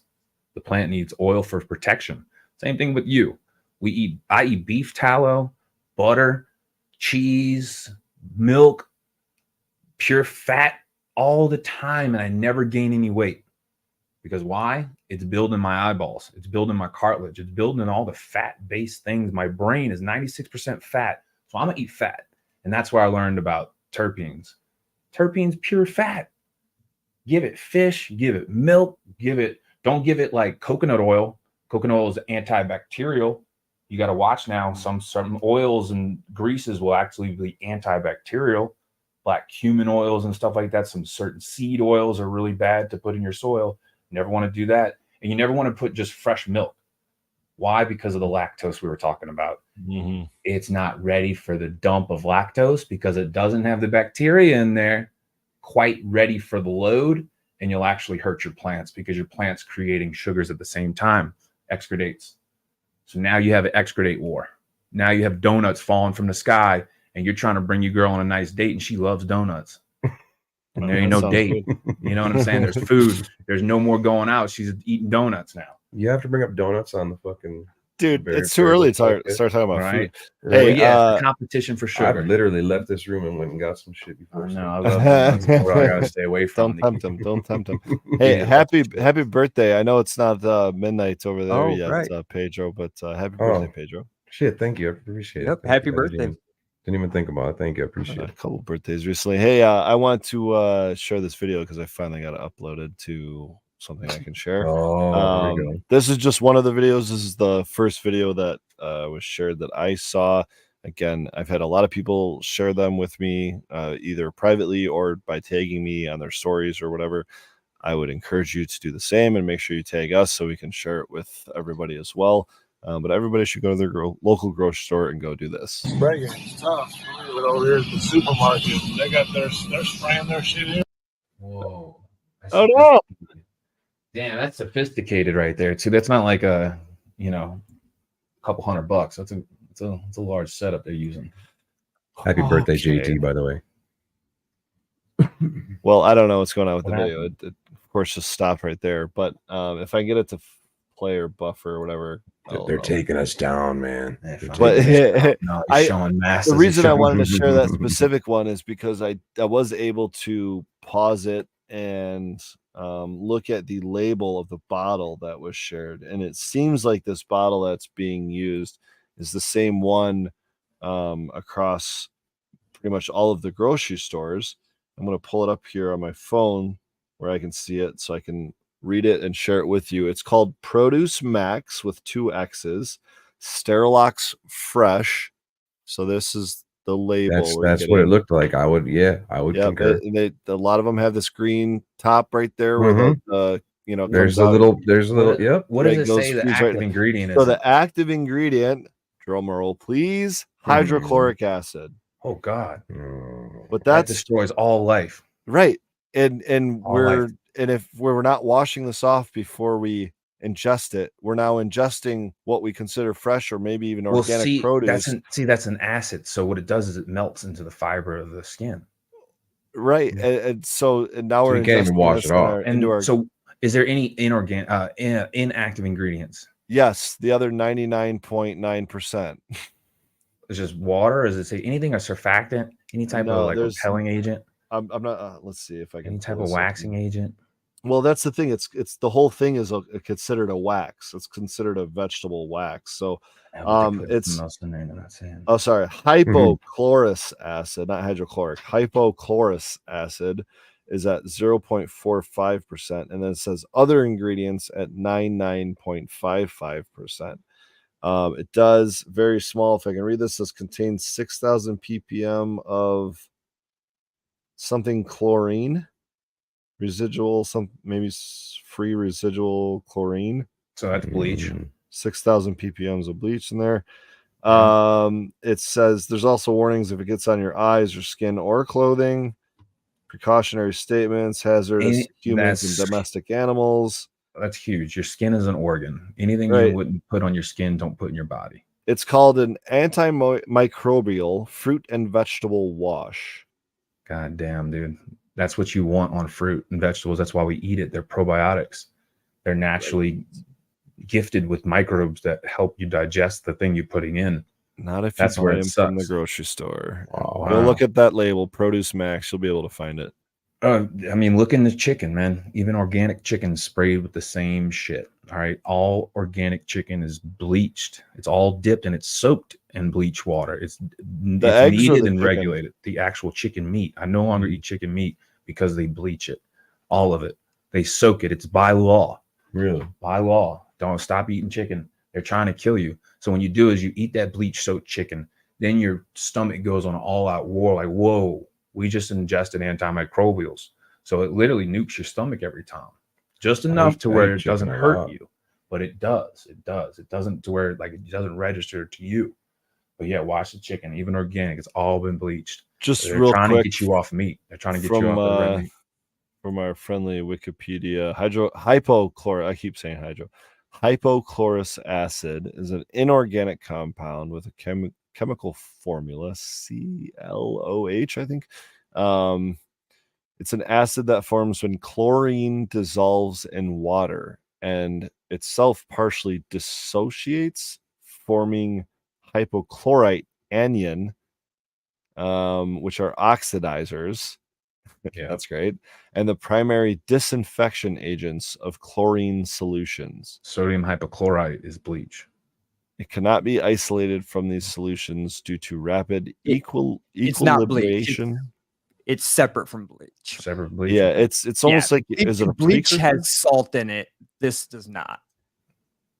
So it's how they break down is the difference. Right. Okay. So is this so bleach would be toxic to digest? This is not. Right. It's just that. But I mean, so weird that it's so. You still don't want it on your skin. No, it's just so similar though. It destroys bacteria. You know what I mean? Like that's kind of what I'm saying. It's oxygen and water, though. Right. It's enough to kill. It's enough to kill a little bit, but not enough for the government to say it's bad. I guess. I'm all scared over here. It's gone by the time you put it in the bag. Like it breaks down to water and oxygen. You ready It's to an try some of this FDA Clementine? approved. It's FDA approved for preservative for saline solutions, and Yeah, that's poison. used all poison. used in treating wounds and various infections in humans and pets. Liquid spray, wet wipes, aerosolized I wanna mix that up a application. little bit. What's that? Oh, I'm good. giving It's him some suitable of for this. fog application. We'll start seeing that in our grow rooms. No, soon in the anything commercial industry. antimicrobial. We are microbial based. We are straight bacteria based. What is that? That's straight turkey. Jeez. So you're gonna want to mix this up just a Oh little. wow, that's terp sauce. Right there. That's terp sauce. Got the Oh, Sean, we're getting him onto some Clementine over here. damn. Ooh, Look at cheers. I had to explain to him that he had to mix it up a little bit, and Yeah, that's some sour lemons, bro. by letting the terps run in the jar. So I take this lemon juice and put the coconut sugar from Build a Soul in there. It Put smells the like that. lime in the coke. Yeah, that's what I was Smells just like gonna that. say. It smells like some spicy lemon coconut. But no, yeah, I wouldn't touch produce and veg at just regular grocery stores. No way. It's way more toxic than the actual basic little bit of fiber and nutrient that thing that even had. Damn. I kept reading and I found some headlines. Inhibition of DNA replication and protein unfolding and aggregation. Do we even want to read this? Oh, yeah. No. Recently, it has been proposed that bacterial inactivation by HCLO is the result of inhibition of DNA replication. When bacteria are exposed to HCLO, there is a precipitous decline in the DNA synthesis that precedes inhibition of protein synthesis and closely parallels loss of viability. Those are a lot of big words. Let's go to this protein unfolding and aggregation. HCLO is known to cause post-translational modifications to proteins, the notable ones being cysteine and methionine oxidation. A recent examination of I hope it is LO instead of IOs. Maybe it is HCIOs. Bactericidal role reveal it to be a potent inducer of protein aggregation. Oh boy. A lot of big words I don't really understand, but those are scary words. Anybody smarter than me gonna break that down? You looking deeper into that chemical? Yeah. I'm just on the Wikipedia page. It's still reading. Yeah, it's just a watered down version of a salt that kills microbes. You know, so it's just modified chlorine. Oh, what? Yeah, because they don't want it to actually eat the food that you're about to eat. They want it to look pretty. You know. Yeah. Be on that shelf as long as possible. Kills staph infection. That's good. It has no prejudice. It kills everything. It has no prejudice. No, it kills everything. Anyways, I'm going to close this tab. He's going But no, it all coincides. Like your medicine, like, you know, why spend so much time and we're growing this plant for our medicine when we're not thinking about our foods? We're not thinking about what we're putting in our mouth. Because if we don't keep doing, you know, good to our body, we're not going to be able to grow this plant. We're not going to be able to show other people the love of growing this plant. We're going to be sick. And then we're going to be talking about how important this plant is, and we're sick. That looks stupid. So here we go. Clementine. So that extract won the 2019 Detroit High Times Cannabis Cup for the sativa extracts category. Gave it to him probably about maybe 500. Oh wow, it tastes just like it.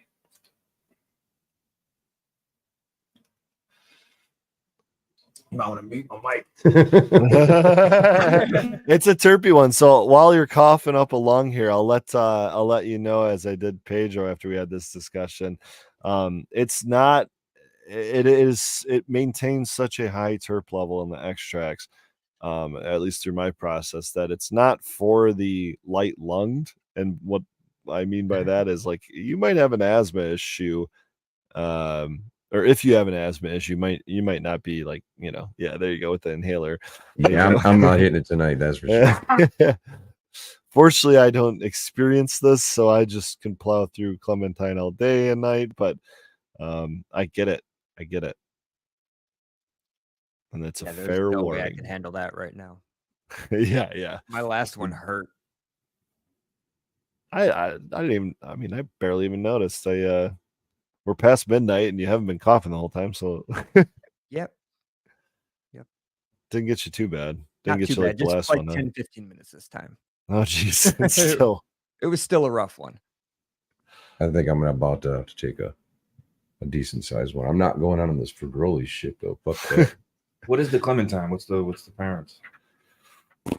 Oh goodness, it's like a tangy and something. Tangy and something. It's good. Hey, you want to get really fucked up? I'll take No, I'm good, man. Like, I'm How already long getting have you there. been growing the 30 Clementine more now? seconds. It's 30 more seconds. tangy and lemon skunk, and I've been growing that That's and lemon, lime. bro. That's the lemon stuff. Yeah. And I've been growing that and lime skunk both since 2016 at the absolute latest. I think I might have picked up one of the cuts in 2015, but I think we bought the seeds of lime skunk in 2015, but didn't technically like have a pheno of it until 2016, something like that. But yeah, we're pushing 10 years on just those cuts. It's a breadwinner, bro.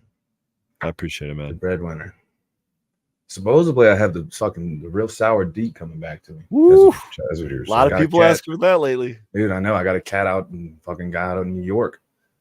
This fucking guy's been like 55. He's been having it for 20 years. He said Makes he sense. knows one of the he was in the dead group. He was on that group. This guy that he knew that supposedly knew like the whole, skunk VA people. It was that whole little group. Whoever that guy that was out in New York that had it. Like we're talking about, that cut. This is it. I don't know. So I'm gonna try. I'm gonna see. Hopefully it is. It is. I'm gonna try to pass it out to some close homies. Get it back out there again. Yeah, hell yeah, man. Like I said, a lot of people, we've been asking people what they're looking for, like, well, what they want to see in 2024. And a lot of people, I would say a majority of them are wanting some of those kind of old OG kind of genetics, like, everything from, the OGs to the train wreck and just Yeah, well, when you Blue said Dream, earlier, the Our Diesel, everything, all Dude. those like original names that we talk about. Well, what's your like go-to terp profile? Speaking of terps, like what kind of flavors do you like? Hold on 1 second, Stang Man, appreciate it, man. I've totally forgot about the comments over here. I have not been paying attention to the comments, but I just saw the Stang Man, appreciate that. But as far as terp profile, man, I love the pine soil. I'm a big pine soil cut fan. Like the halitosis. Halitosis is the Chem DI95 crossed with the Motor Breath, which is also a Chem cross with SFB. Okay. I like the old pine Chemi. I didn't know we had a fucking guy that was all about genetics up there. Yeah, well, just in the Chem lineage, I love the profiles that it comes with because it's an ugly bud. It's not pretty. They're ugly. They're not pretty, and that's why I love it because I'm purely growing it for that oil for the plant. Yeah, man. It's sticky. It's the bud that, like, if you forget a little roach in your pocket, and you go into that building there, it's like, oh shit, I got something on me. Uh-oh. Who's got the loud? You get in the elevator, it's like, oh, this is gonna be a real problem now. Oh shit, guys. That's and I find that that's hard to find. So man, if I do, I'm gonna definitely spread this out around here. This might be a little behind the scenes. I don't want to get too into the weeds here, but Superior and Page will know I had to go to a hospital recently, and I definitely stepped in an elevator. Yeah, it's exactly what I'm talking about. I was like, we're talking about hospital, right? I went to the hospital in Denver. I had a fucking joint in my pocket, and I got in the room, and I'm like, oh shit! And then my grandma's side, they do not smoke. They're like really fucking religious. And they're like, oh shit, I gotta go. I had to throw it out. Getting off on an earlier floor than you planned to. Yeah, but man, just those old funky, like skunky terps, like that bag, that little roach that you kept in your car, and your mom's like, it smells like weed in here. What is that? And you're like, oh fuck, there ain't nothing even in here. Old school funky terps. I do like tangy though too. I'm a big lemon and tangy fan too. I do like that whole other spectrum. I do like the fruit too. It's just I find the head pop from the Chem and those diesels and the pine. I find the head rush is different. I like the pine. The pine and the Yeah. lemon to me, Right? is almost like a perfect combo. The pine sol kind Yeah, of. exactly. That's why they put that flavor in cleaning, because when you were pissed Yeah. cleaning, they were going to make you feel good with the smell. Right. You know? Yeah, it's You're just like, "Ah, damn, this smells good though." You know? So I like, mean, I like the fruity and that type of stuff, but those I need to change up. I can't. they do, because I they can't- wash together a little bit. Yeah, They but kinda, a lot of them coincide. But yeah, there's nothing like that good old pine sol cut. pine, gosh, Like straight, just like you're in the Haven't had it- forest. It haven't just had it. reminds you, it's primitive shit too, man. It's stuff that we've been remembering for millions of years. Those smells, and that's why I find, like, when you truly go over to that organic side, there is a big learning curve. I'm still fucking up. I got some overwatered plants right now, and I'm trying to work through. It's like, God damn it. Because like the more these soils age, you really got to watch your overwatering, because the worms do their job. They're composters. So you're turning all that shit into compost in there. That's why it's so important to grow with pumice. And We want that hard stone. When we first got here, everything was sand. I mean, I live on a sand dune, so It's possible, but that's tough. It was tough. That's but, tough. I There's mean, no we're organic matter. 8 to 10 inches now of good, just beautiful soil. That's awesome, because now it can utilize that mineral content. Yeah, stumbled on it on accident, which was funny, is taking my hydroton from my indoor grow and needing to get rid of it. And so tossing the clay out there. And then like the next year going, holy shit, like that held water. And now all of a sudden everything broke down, and it was just starting 5 years later. Now it's gorgeous. It's just fun. It's a good feel to be around. It was a fun process. The chickens were a huge part of that. You built you any Hugo beds out there? Yep. We have a giant Hugo culture, probably 40 foot long, 4 foot tall. Yeah. I mean, we're clearing forest, so you got to do something. I built a rocket stove, so we make our own biochar. Oh, that's what's up. You just constantly throw it. Yeah, dude, that's all you got to do. Composting constantly. We run a deep litter system, so I've got 4 foot of comp. Once spring hits, I've got 4 foot of just the most gorgeous compost to pull out of there. And man, you really want to help your area out. Get your favorite seed and cup and like press them in biochar and just start tossing them out the window everywhere. Biochar was like the most amazing thing when I figured out how to make that shit, because you can just take waste wood and it is. That's what the ancients used. How do you make it? Give us the there you go. So we built a cement reactor or cinder block reactor. Just solid. What does that even mean, dude? What is that? Is that a pizza oven? It's like a fire pit, basically. It's just a square box. It's got a chimney in the back. Use some layman terms, bro. I'm trying to figure this out. You talk about reactors and shit. I know, right? And I made a video about washing hash. Tell me how to make a fucking stove. So, and good Lord, I think I have. I'm just fucking with you. I actually have a 3D model though. You literally make a stove that brings in a lot. I fucking love you, Superior. You make a stove that brings in a lot of fucking air that burns fucking thing really fucking hot.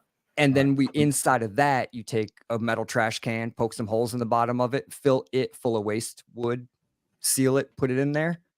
So you're not burning the wood? Right. No, you don't burn the wood. You burn around the wood. And then it'll gasify the wood. And once the gases come out of the wood, they will ignite. And then it'll self-run for 16 hours. Gasify seems like a very technical term. It is. And then you pop it open and you biochar. Turns anything into biochar. Okay, so what is the difference between that and me actually burning wood in my wood burning stove at 600-700 degrees? And I know I can use that wood ash. You have to put it out at the right time to get biochar out of any of that. Like you were saying, the gas, it's a low oxygenated environment. So what happens is it uses its own gas to kind of preserve it in a sense. So is that like the creosote or whatever that gets on the inside of the chimneys? Nope. It doesn't let the fire get to it. So it doesn't actually burn. Yeah, ovens it. So we like dehydrating, bakes it. Yeah, like dehydrate, bakes it, petrifies and it's home for bacteria, is what it is. Yep. Exactly. You can turn bone, wood, anything you want pretty much into it. I mean, we started growing the bamboo just so we can make biochar out of it. Yeah. Oh 'Cause yeah, that's bamboo grows awesome fast bamboo. as That's shit. awesome biochar. Yeah. Yeah. And I used to actually have a bamboo little forest in my backyard. I used to sell it on Etsy. Oh, It was nice. Nice. small. I used to sell just cuttings, dude. Just sell it. Oh man, if you want to make well, they always awesome say little. don't plant it in your yard No, because it's all I'm fucking it'll planning, go. dude. It'll We're take going over. through global Yeah. warming, right? Global warming. We need to plant more plants in order to stop that. So But plant that bamboo. Where I'm everywhere. at, I'm like, you can take over the whole back half of the It property. did. I It took don't over care. 3 people's yards. They were Oh, pissed. no shit. They were like, "What the fuck? It's growing faster than the grass." How do you So I stop thought it was a from cool spreading? idea when I Invasive. lived in It's Detroit. invasive as Oh, fuck. so don't. Okay. Well, it's meant Yeah. to be invasive. It's meant to cover ground, But and I mean, it's not going to get out of control here in the desert. it won't grow in the cold like this. You know what I see? I mean, Yeah, as soon as we it have gets around special 5 bamboo. degrees, It doesn't grow as fast, but yeah. if you're in a warm climate, man, you can get some quick height out of bamboo, and it'll spread. Yeah, it's the fact that, dude, it's so dry out here. It won't rain for a month, Mhm. and then it's 100 degrees. So like Mhm. anything of like 8 inches, it's dead. No, it's the high desert for a fucking Yeah. reason, man. But I would say here in Colorado, though, I mean, just to drive to work. I'm always talking about with Heady Boy. We see mule deer here, then we see antelope up on the way, Right. then we see rams, Let's say up- the up- mountain yep. goats, and goddamn, and then once we get up towards stay Parachute, vertical. well, before we get to Parachute, we're seeing eagles, bald eagles, and then once we get up in Parachute, we're seeing fucking elk.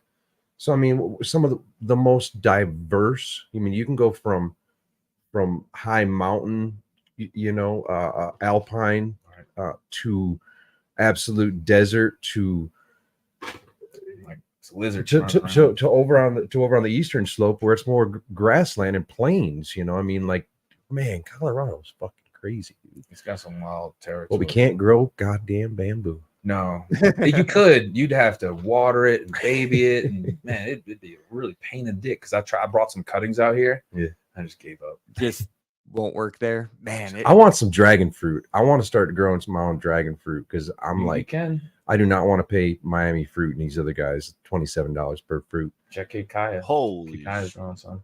damn. Yeah, I want to get some. I want to figure this out. Supposedly, you don't get very many, and that's going to leave me wanting a bigger forest. But we can do this. $27 a pop. Yeah, dude. It's crazy. Wait, I had a question for y'all. How do y'all all know each other? How did y'all start this? Did y'all get together on Who this? wants to take this? I'll take it. So back in probably about 2015, 16, somewhere around there, there was a podcast called The Grow Tube. And the Grow Tube was a panel of, I don't know, anywhere from like 5 to 8. Yeah, the Grow Tube Roundtable. It's a panel of anywhere between like 5 and 8 cannabis growers, breeders, processors, lighting guys, just about anything you can think of, that all had a common interest in just educating the community for free on every Friday night. And we did this for years. Pedro and I were both panelists on it. Dago was the host of the show. And we had, a couple different seasons where we took breaks in between. But at the time, before YouTube went, kind of ham on the cannabis industry and started, shadow banning us and blacklisting us and deleting us and all, striking us and all this stuff, we were in the top 20 live streams on all of YouTube. So if you went to youtube.com/live and looked at the top 20 live streams, every Friday night between 9 p.m. and 11 p.m. Eastern time, you would see the Grow Tube there listed. And it just kind of became like a really cool, I don't know how to describe it further than that. But it was just, Hodgepodge of information. I mean, it went from Yeah. organic growers to salt growers to processors to light manufacturers to breeders to you name we'd it. have guests on all the time. We got sponsors. We got, Mammoth P was a sponsor. You're wearing the hat right now. I'm yeah. wearing the hat, the old Yeah. school hat. I got a bunch of the hats up here behind me, Grow Mouse hat, the Mammoth P hat. I found it while I was moving. I'm like, let's bust it out again. All right. I'll get you a Um, shirt. What's that? I'm gonna get you a shirt. Yeah, I do not have a Yeah, Thrive get you a shirt. bro. I do not have a Thrive Gotta get you shirt. some gear. but Tell so, us about this. Okay, did you well, also? hold on. Yeah, so that's Okay. how Pedro and I know each Oh, other. yeah. But Sorry, I'm high too. Superior at the time was, like he's been growing much longer than I, but he at the time was more or less I guess a fan of the show, right? Mhm. And he's the one that reached out to me last year and basically said, "Hey, like we should just start a new podcast, like let's Pedro, you and I, let's get together, let's do it Friday nights and that similar time slot." And we're all processors in one way or the other, it just, and so that's kind of how we just got started with talking processing. It was Yeah, just we a actually- hangout. Let's Yeah, chat. did we do a chat or did we do it by ourselves? I think we just went live, just randomly. We didn't know- well, episode 1 was just called the Extraction Roundtable, right? And so we We were came just up with the name of shooting variables shit. on the show, like live. But I yeah, still it want to was- hear that some more. That variables clip. it's That on my whoever YouTube made that, channel, I man. do. I love that clip. It's so fucking badass. There's just a clip of like when we did the first show, we probably said the word variables. I don't know. 10, 100 15, 20 times. times. Where like I mean, someone actually was like realistically, commenting is like, how many times are you gonna say? I mean, it was a lot. It was a lot. So yeah, we just ended up calling it variables, but we didn't even intend on this. On the first episode, we were just shooting the shit, and we were like, well, we better go live, and because this is a good fucking episode. Is it lame to play our own clip on this show? Nah, play that shit. No, All right. Play that some shit. history. Play that shit. All right, why not? All right, here I we need go. some history.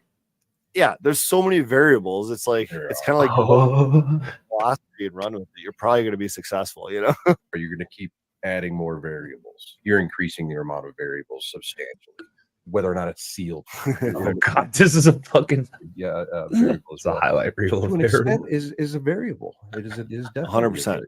And unfortunately, I think that there's too many variables there as well. Like there's just too many variables Right. to nail something down. Just too many, huh, Pedro? The variables are outweigh crucial variable. Starts becoming another variable in which we can track. This is all The bars are Pedro. the variable we can't control. That's And why here we're back to variables again. Yeah. We got another fucking variable. Yo, I like Right, to it is control variable. every variable I can. There's one. All right. Another fucking variable. It's absolutely another fucking variable. You know what we should call it? We should call this show Variables. If we're going to continue this show, Variables. got a good ring. Until he said that, I did not realize that I said it so goddamn much. That's like 90% you. Highlight reel you. So funny.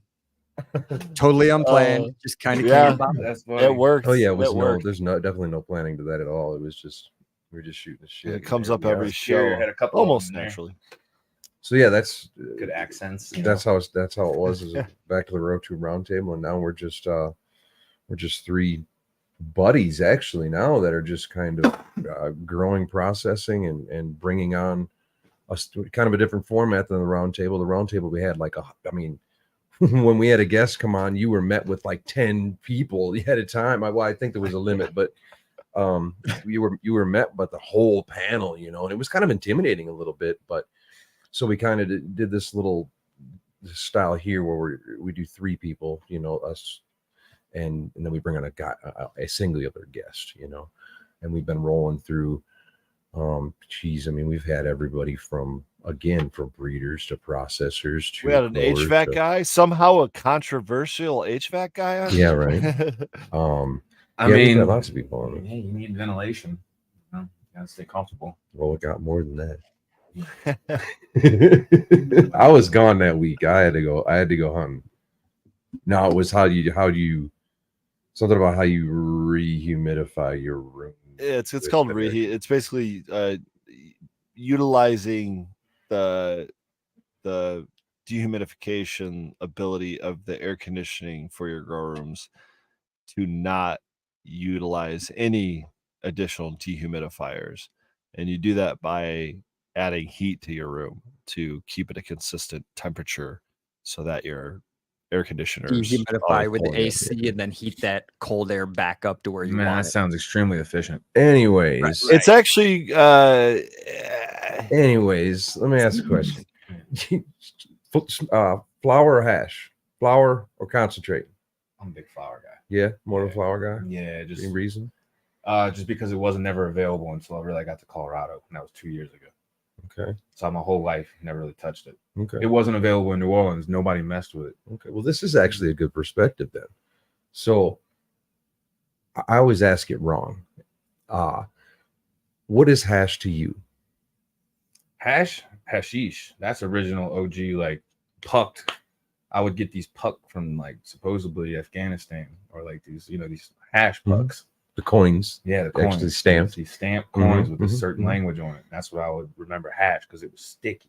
Okay. It was just these little nuggets, these hard nuggets. You just Like this, real dark. little things. Yeah, Yeah, like yeah, that. these dark fucking nuggets. Yep. Yeah, just hashish, just like that. And now all of a sudden it turned into more of a Western approach, more in the washes, and now this. So all this is super new to me. Yeah. Yeah. That's why I got you your name. Yeah, that's one good. Yeah, I mean, I've always taken the art. So is this hash? No, I would say that's something totally different. Yeah. Yeah.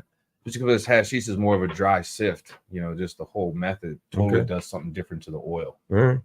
So hash or hash or Right. hashish? Is they there a the same difference thing? between hash and hashish?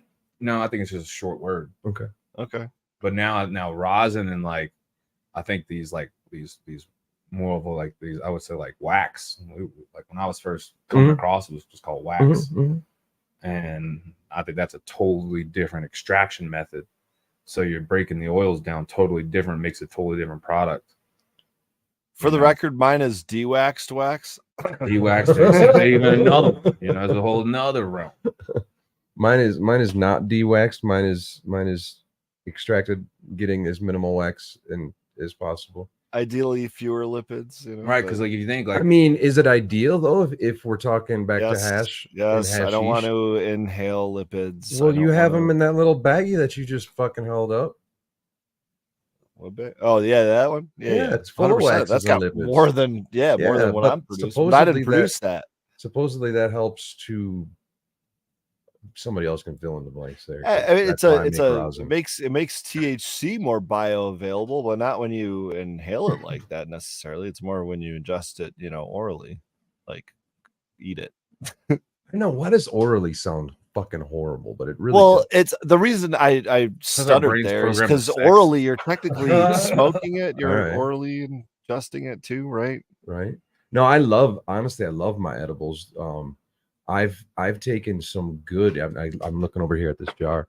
I've taken some good rosin in the past, and you should have gave him one of those at the start of the show. Holy shit, that would have been so horrible. Would have been much. Essentially, what I do is I take rosin, decarb it, mix it with coconut oil, and there's a reason why I mix it with coconut oil. Do the 50-50 mix, by the way. Mixed with coconut oil. Yes. Oil. So yeah, and so this is probably about. I'll go on the low side and say 300 milligrams. 300, and I've taken one. I've taken 4 of these today. Whoa! I want one. You think not right no, now? I was like, oh, you can take a bunch home with you. Yeah, that's fine. There you remind me here. I'll get a jar. Experiment. Yeah, bust out a little baggie for him. Right. Oh, let's say I'm like he said not right now. I wouldn't give it to him. I do want. I would not give him to him right now. No, man, I'm just fucking driving a spaceship back home, dude, with the lights behind me. Yeah, again, it's fire, but it's police. Yeah, we don't want that. Nope. No, it's actually really chill out here, man. It's a great little town. It is like, and it's a little disconnected, honestly. Super disconnected. That's nice. There's 4 of them. Super. Let me know if you want more. Thank you. Take it sparingly. I'm telling you, it's 300 milligrams. Low and slow. But no, let me tell you about the holy cow too, because I was gonna ask you. Yep. So I got a new product that I'm working on. So we got the original Yah-Whey, right? And oh shit, the original Yah-Whey. A DJ over here is coming off, bro. So the original Yah-Whey is the raw milk that's been, twice fermented with humic acid, coconut sugar, molasses. Right. Well, there's a point on where I wanted more concentrate without raising the price too much because of the the raw milk it gets really expensive, and everything's been going up on everything. So has my milk. So I wanted to find a way to concentrate this. So I found a way by using. Oh shit! It's dripping on you, dude.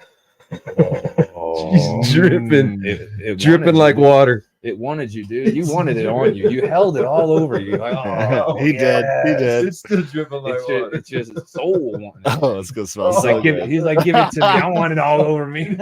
What did I do? This top sucks. Right? It's all right. Like, what did I do? So yeah, you don't want to like move it a lot. My bad. Jizzed it Oh, all it's over. all over us, dude. Look, it's on me, spilling on me. Fuck. Dude, you is- spilled I the don't know why turps, We man. gotta look at we got an air purifier. Oh, it's I filled it way All right. too much. Hold it up straight. Put it on a desk. can't. Do something. So, anyways, this is the addition of I got a cow. level. Go grab the level. What's that? Never. So the cow is it's basically dehydrated milk.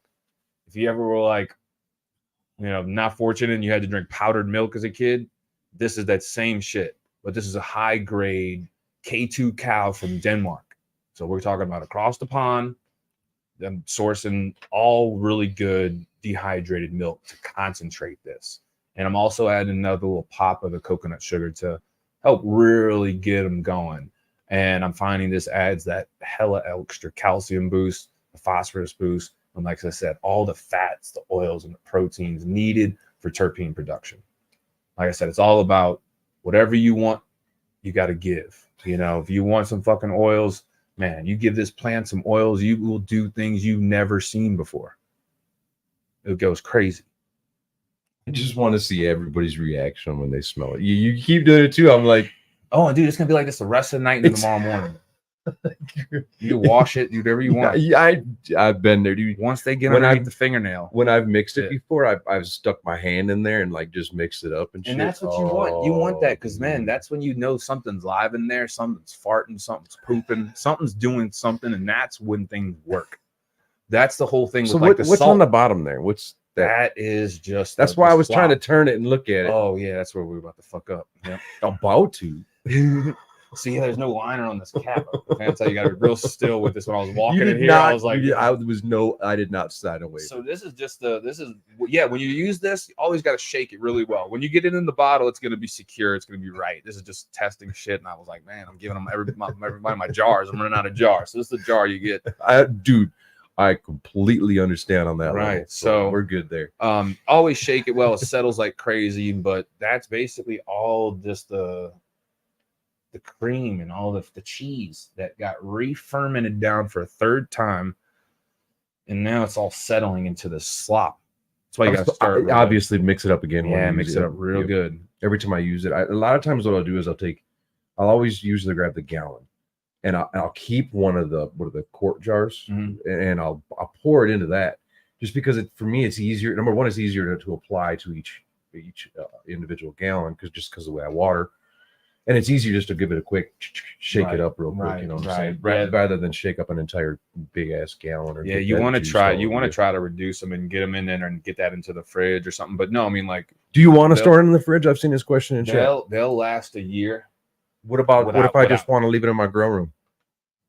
Yeah, but if you're using it regularly, no worries. There's no worries. What's regularly? How long will this last me Once in a the grow room? week. If you're having it for 3-4 months, I don't suggest buying it unless you're going to use it.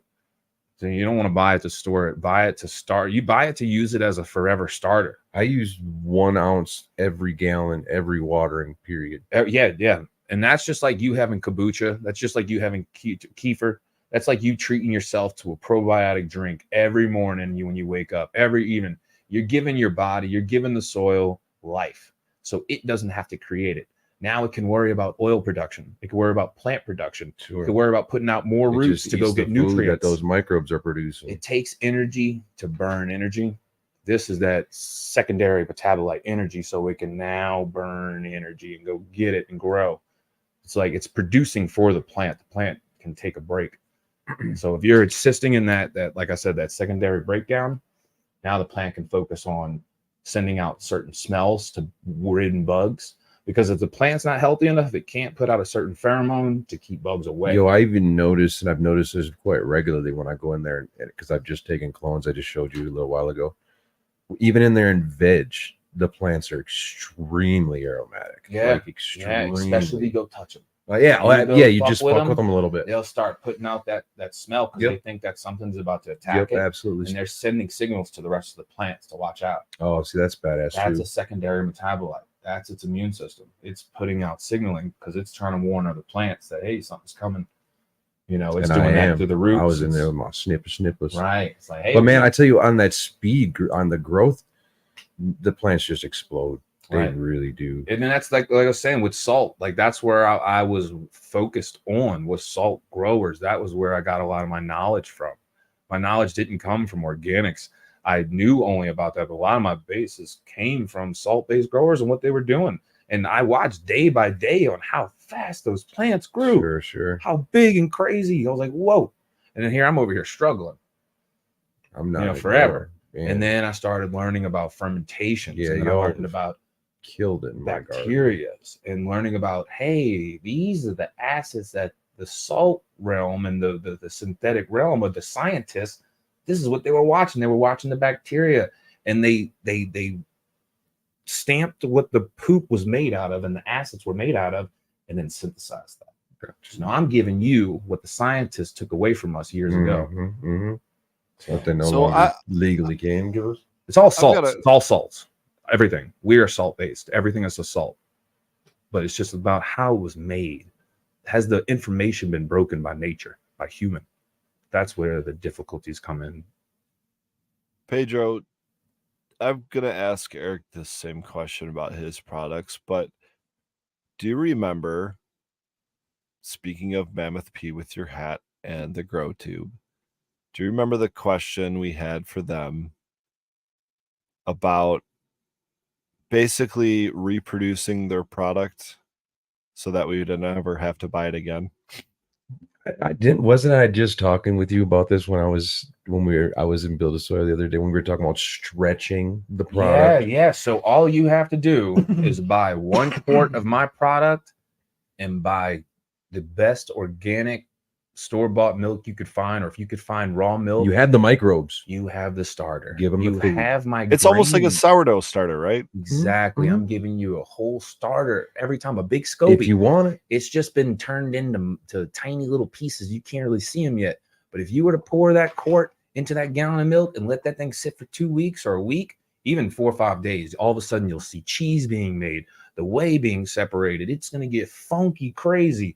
Start really blowing up. Pictures of this on his IG, and check out my Instagram on Thrive Yah-Whey, man. A lot of my fermentation tanks and stuff like that. You can do the same exact thing, and then you start blending that up, and eventually you'll start getting these little clusters, these little bitty pieces of cauliflower. You get those out, and then you use that as your solution. Now you can water that down, and now you have turned your gallon into now 1 gallon. Now you could take that 1 gallon and put it into 4 or 5 gallon buckets of more milk. Now you could take, you know what I'm saying? So you're only buying now the cost of the milk. You're buying them the food. So if you can get a good cheap milk, now you got, $10 a gallon, the most expensive organic milk. Yeah. So this is what happens in the tanks. This is a 275 gallon tank. This is literally the cheese and the whey and the acids separating the fats from the water. This is why my hands smell like they do. Right. It's funk. It's cheese. It's nasty. And I'll drink that shit. Like, go down a little bit more. That's a little bit of the DJing. Yeah, he does some DJing. He was just a DJ at the recent cup that we did at the Build a Soil Cup. I figure I'm like, man, how can I get my product out there more person to person? Oh, I need to start DJing. You know, just like something I did years ago, right? And I'm in the middle of nowhere, so I'm bring like, some fun. We are, and these plants love music, man. I always play music from. All right, so this is another one. This is a 5 gallon bucket. This is just letting it sit. This is the microbiologist getting together, breaking things down. It's a spider waiting because bugs. That's how life started. That's what I'm saying. If you start the very fundamentals of life, bacteria, the rest of the economy comes. You know, I told you about predators. That's the next predator stage. I've got bacteria in there. That bacteria has other microbes after it. Then the nematodes come and eat the bacteria. Yeah, I would agree with letting it go outside. Like if you just let it go outside, it'll generally fix itself. Indoor, you have to do some introduction. Yeah, I told you it's a fucking model. No, bro, just eat good. Indoor, you have to kind of provide the the predators. You know, sometimes you have to do indoors, yes. you have to do the equaling out a little Gosh, bit. yeah. So there is some knowledge in knowing what you have to get and when you have to get it for what pest or because whatever you're bringing situation. in the very fundamentals. You're bringing in Yeah. that base. You're cutting everything. Some variables. If you don't have everything, you're doing something wrong. Like if you don't have the bugs, Yeah. you're doing something wrong. In They organic, come in, in yes. organics. Like, it just Absolutely. comes. I can't. No, I can't did the figure out, fight. like they just come. I did the fight one time. Like I started with the fungus gnats and whatnot. I did the fight, and what it ended up doing, root aphids killed my entire fucking crop. Oh my gosh. So yeah, so you start resisting the organic grow, and you're just asking for trouble. What were you fighting them with? Oh man, I was using all sorts of top dresses, and I was using what was that? I don't even remember anymore. Are you using like Regalia? It's all on my YouTube Are you channel using back in the day. No, yeah, it was at the top dress, the little granules and shit. Well, it depends. I mean, like when that green bottle. It was a chemical company kind of thing. It wasn't. It was from Build a Soil, but this is a shout out to go check out my YouTube channel and find the video. Check it out. It's actually the video that you can watch back from is, I think it said something about tough decisions on my YouTube channel. Man, after I got done fighting the fungus gnats and whatnot, it just moved into, I think a big part of my problem was overwatering. Of course, but which kills all the bacteria. Now fungus dominate. That's the whole thing. It's the bacteria dominant. So Yah-Whey, bacteria dominant, helps eat the larva. See, would have been nice to know this back in the day. So you just go heavier on acids. More bacteria helps regulate the fungal properties. I had to chop my whole garden. It was crazy. Early stages. So yeah, anytime that ever happens again, rock. Oh, it ain't. I'm beyond that shit. It ain't happening again. Like I said, I let it go now, and I know what. But like I said, if you have problems with bugs, get more bugs. In an indoor situation, which I think is a lot what we're talking about here. You know, you're playing God, so you need to integrate the next stage of life. Yep, I would agree 100%. It sucks, and the microbes play in there. I mean, just on a micro level, right? Yeah, big time though. So I sent it to the lab. It's pulling in around like 350, 400 million CFUs. Yeah, so I'm lost in the testing. It's got a really high concentration of lactobacillus content, variety of species, and the species are always changing because the cows are eating on different.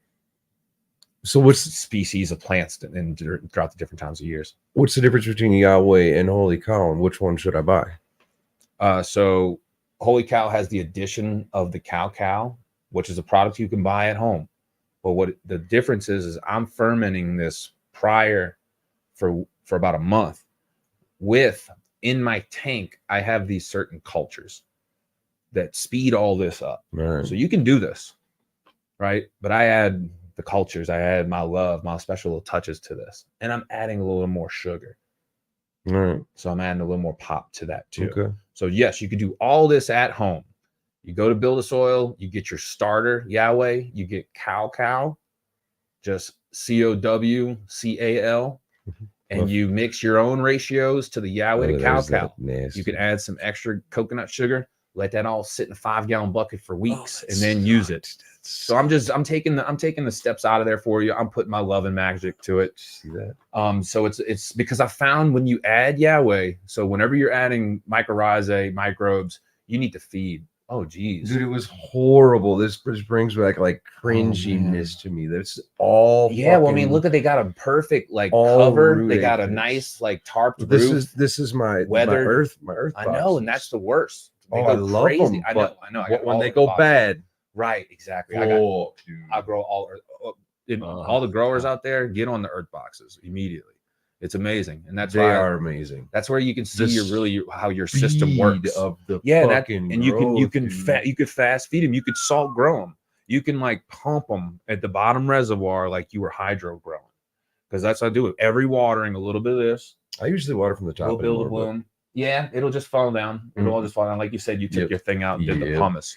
But no, it's any type of sub-irrigated planter, fermentation, these ferments will rock your world, man. It'll game changer. Because like I said, now I'm putting my plants against salt growers, and now I can actually see and I can actually have some confidence when I speak on it now. Because before it wasn't. There wasn't any comparison. The only comparison I had was really good plant oils, but they weren't that great. A flower, the bud, it was somewhere decent, somewhere good. But now, like I said, all about that bioavailability. I am now creating my own salts through organics.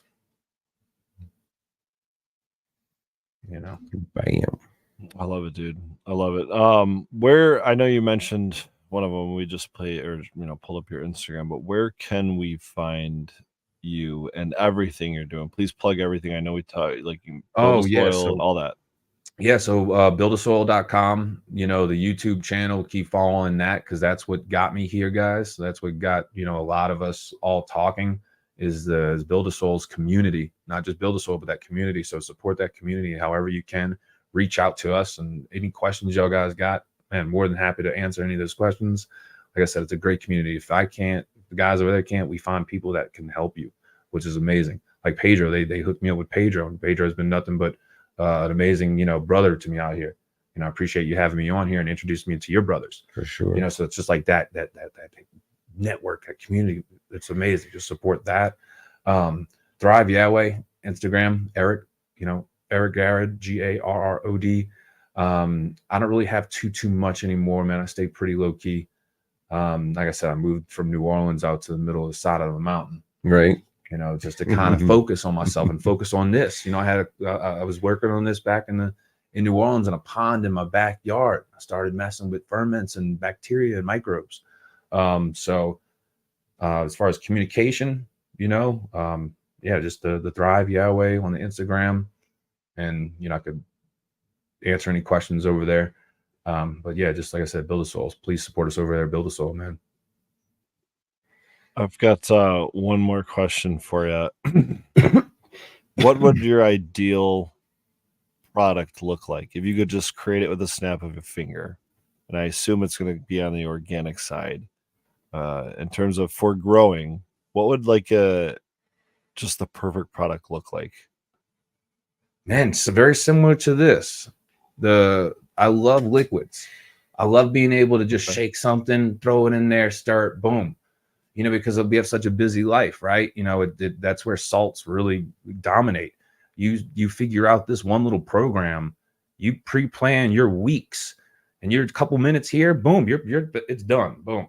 You got to stay extremely in line, but that's what I kind of followed. Like I said, I had an upbringing of this grow knowledge, so that's what I wanted to base it off of. I wanted to give these guys a bottle because they were used to a bottle. So I was like, all right, but is it ideal? No, I don't like how I'm just shipping you water. I wish I could ship you something like a powder, but I don't believe in it because this is alive. Water's alive. We come from water, so there has to be this liquid you're doing factor. it right. You're doing it right. It's like a sack, that sucker's got to stay wet. It's got so much life in there. So yeah, this is my ideal product. And now the addition of more raw, just powdered milk to concentrate this, because it is a watered down product. I would say in organics with soil and this. Yeah. So you can roll. Yeah. So if you get your basic composting down, like if you at your home, you get some, of course, I want you to get some Build a Flower. At Build a Soil, we sell a product. It's called Build a Flower. It's like a fish. I have some over there. It's a worm casting. So if you can get some of these products and then learn what they are and make your own, that's ideal. You get you some worms, you get your friends' chickens or whatever, your own chickens. Now you have free soil. You get you a starter. You get you the holy cow. Now you have a starter. Now you can buy milk from your local cow, your local goat, or your local little head shop that has the best organic milk around. Now all of a sudden you're cutting these shops out drastically. Why do I want to keep smelling this? Because I know you love it. It makes your mouth water after it's kind of oddly satisfying. It is, dude. It's nature. It's the smell of nature, dude. You guys got to get you something put on your hands. Yeah, because when I'll have a new guy come work with me, He's like, oh, dude. And then like at the end, he's like, I see him over there. He's like, I'm like, dude, All you right. still on your fingers again? I'll get there. There it is. I will say us in the growing and hash making and basically in the cannabis community, we're the only ones that are allowed to ask our friends to smell our fingers. Smell Not right. be weird. And then one more thing. So like a craft blend, like it's another product. we Yeah, I sell would that agree with that. Just like a 100%. one bucket that you could just toss everywhere and and kind of magic. re-amend your shit.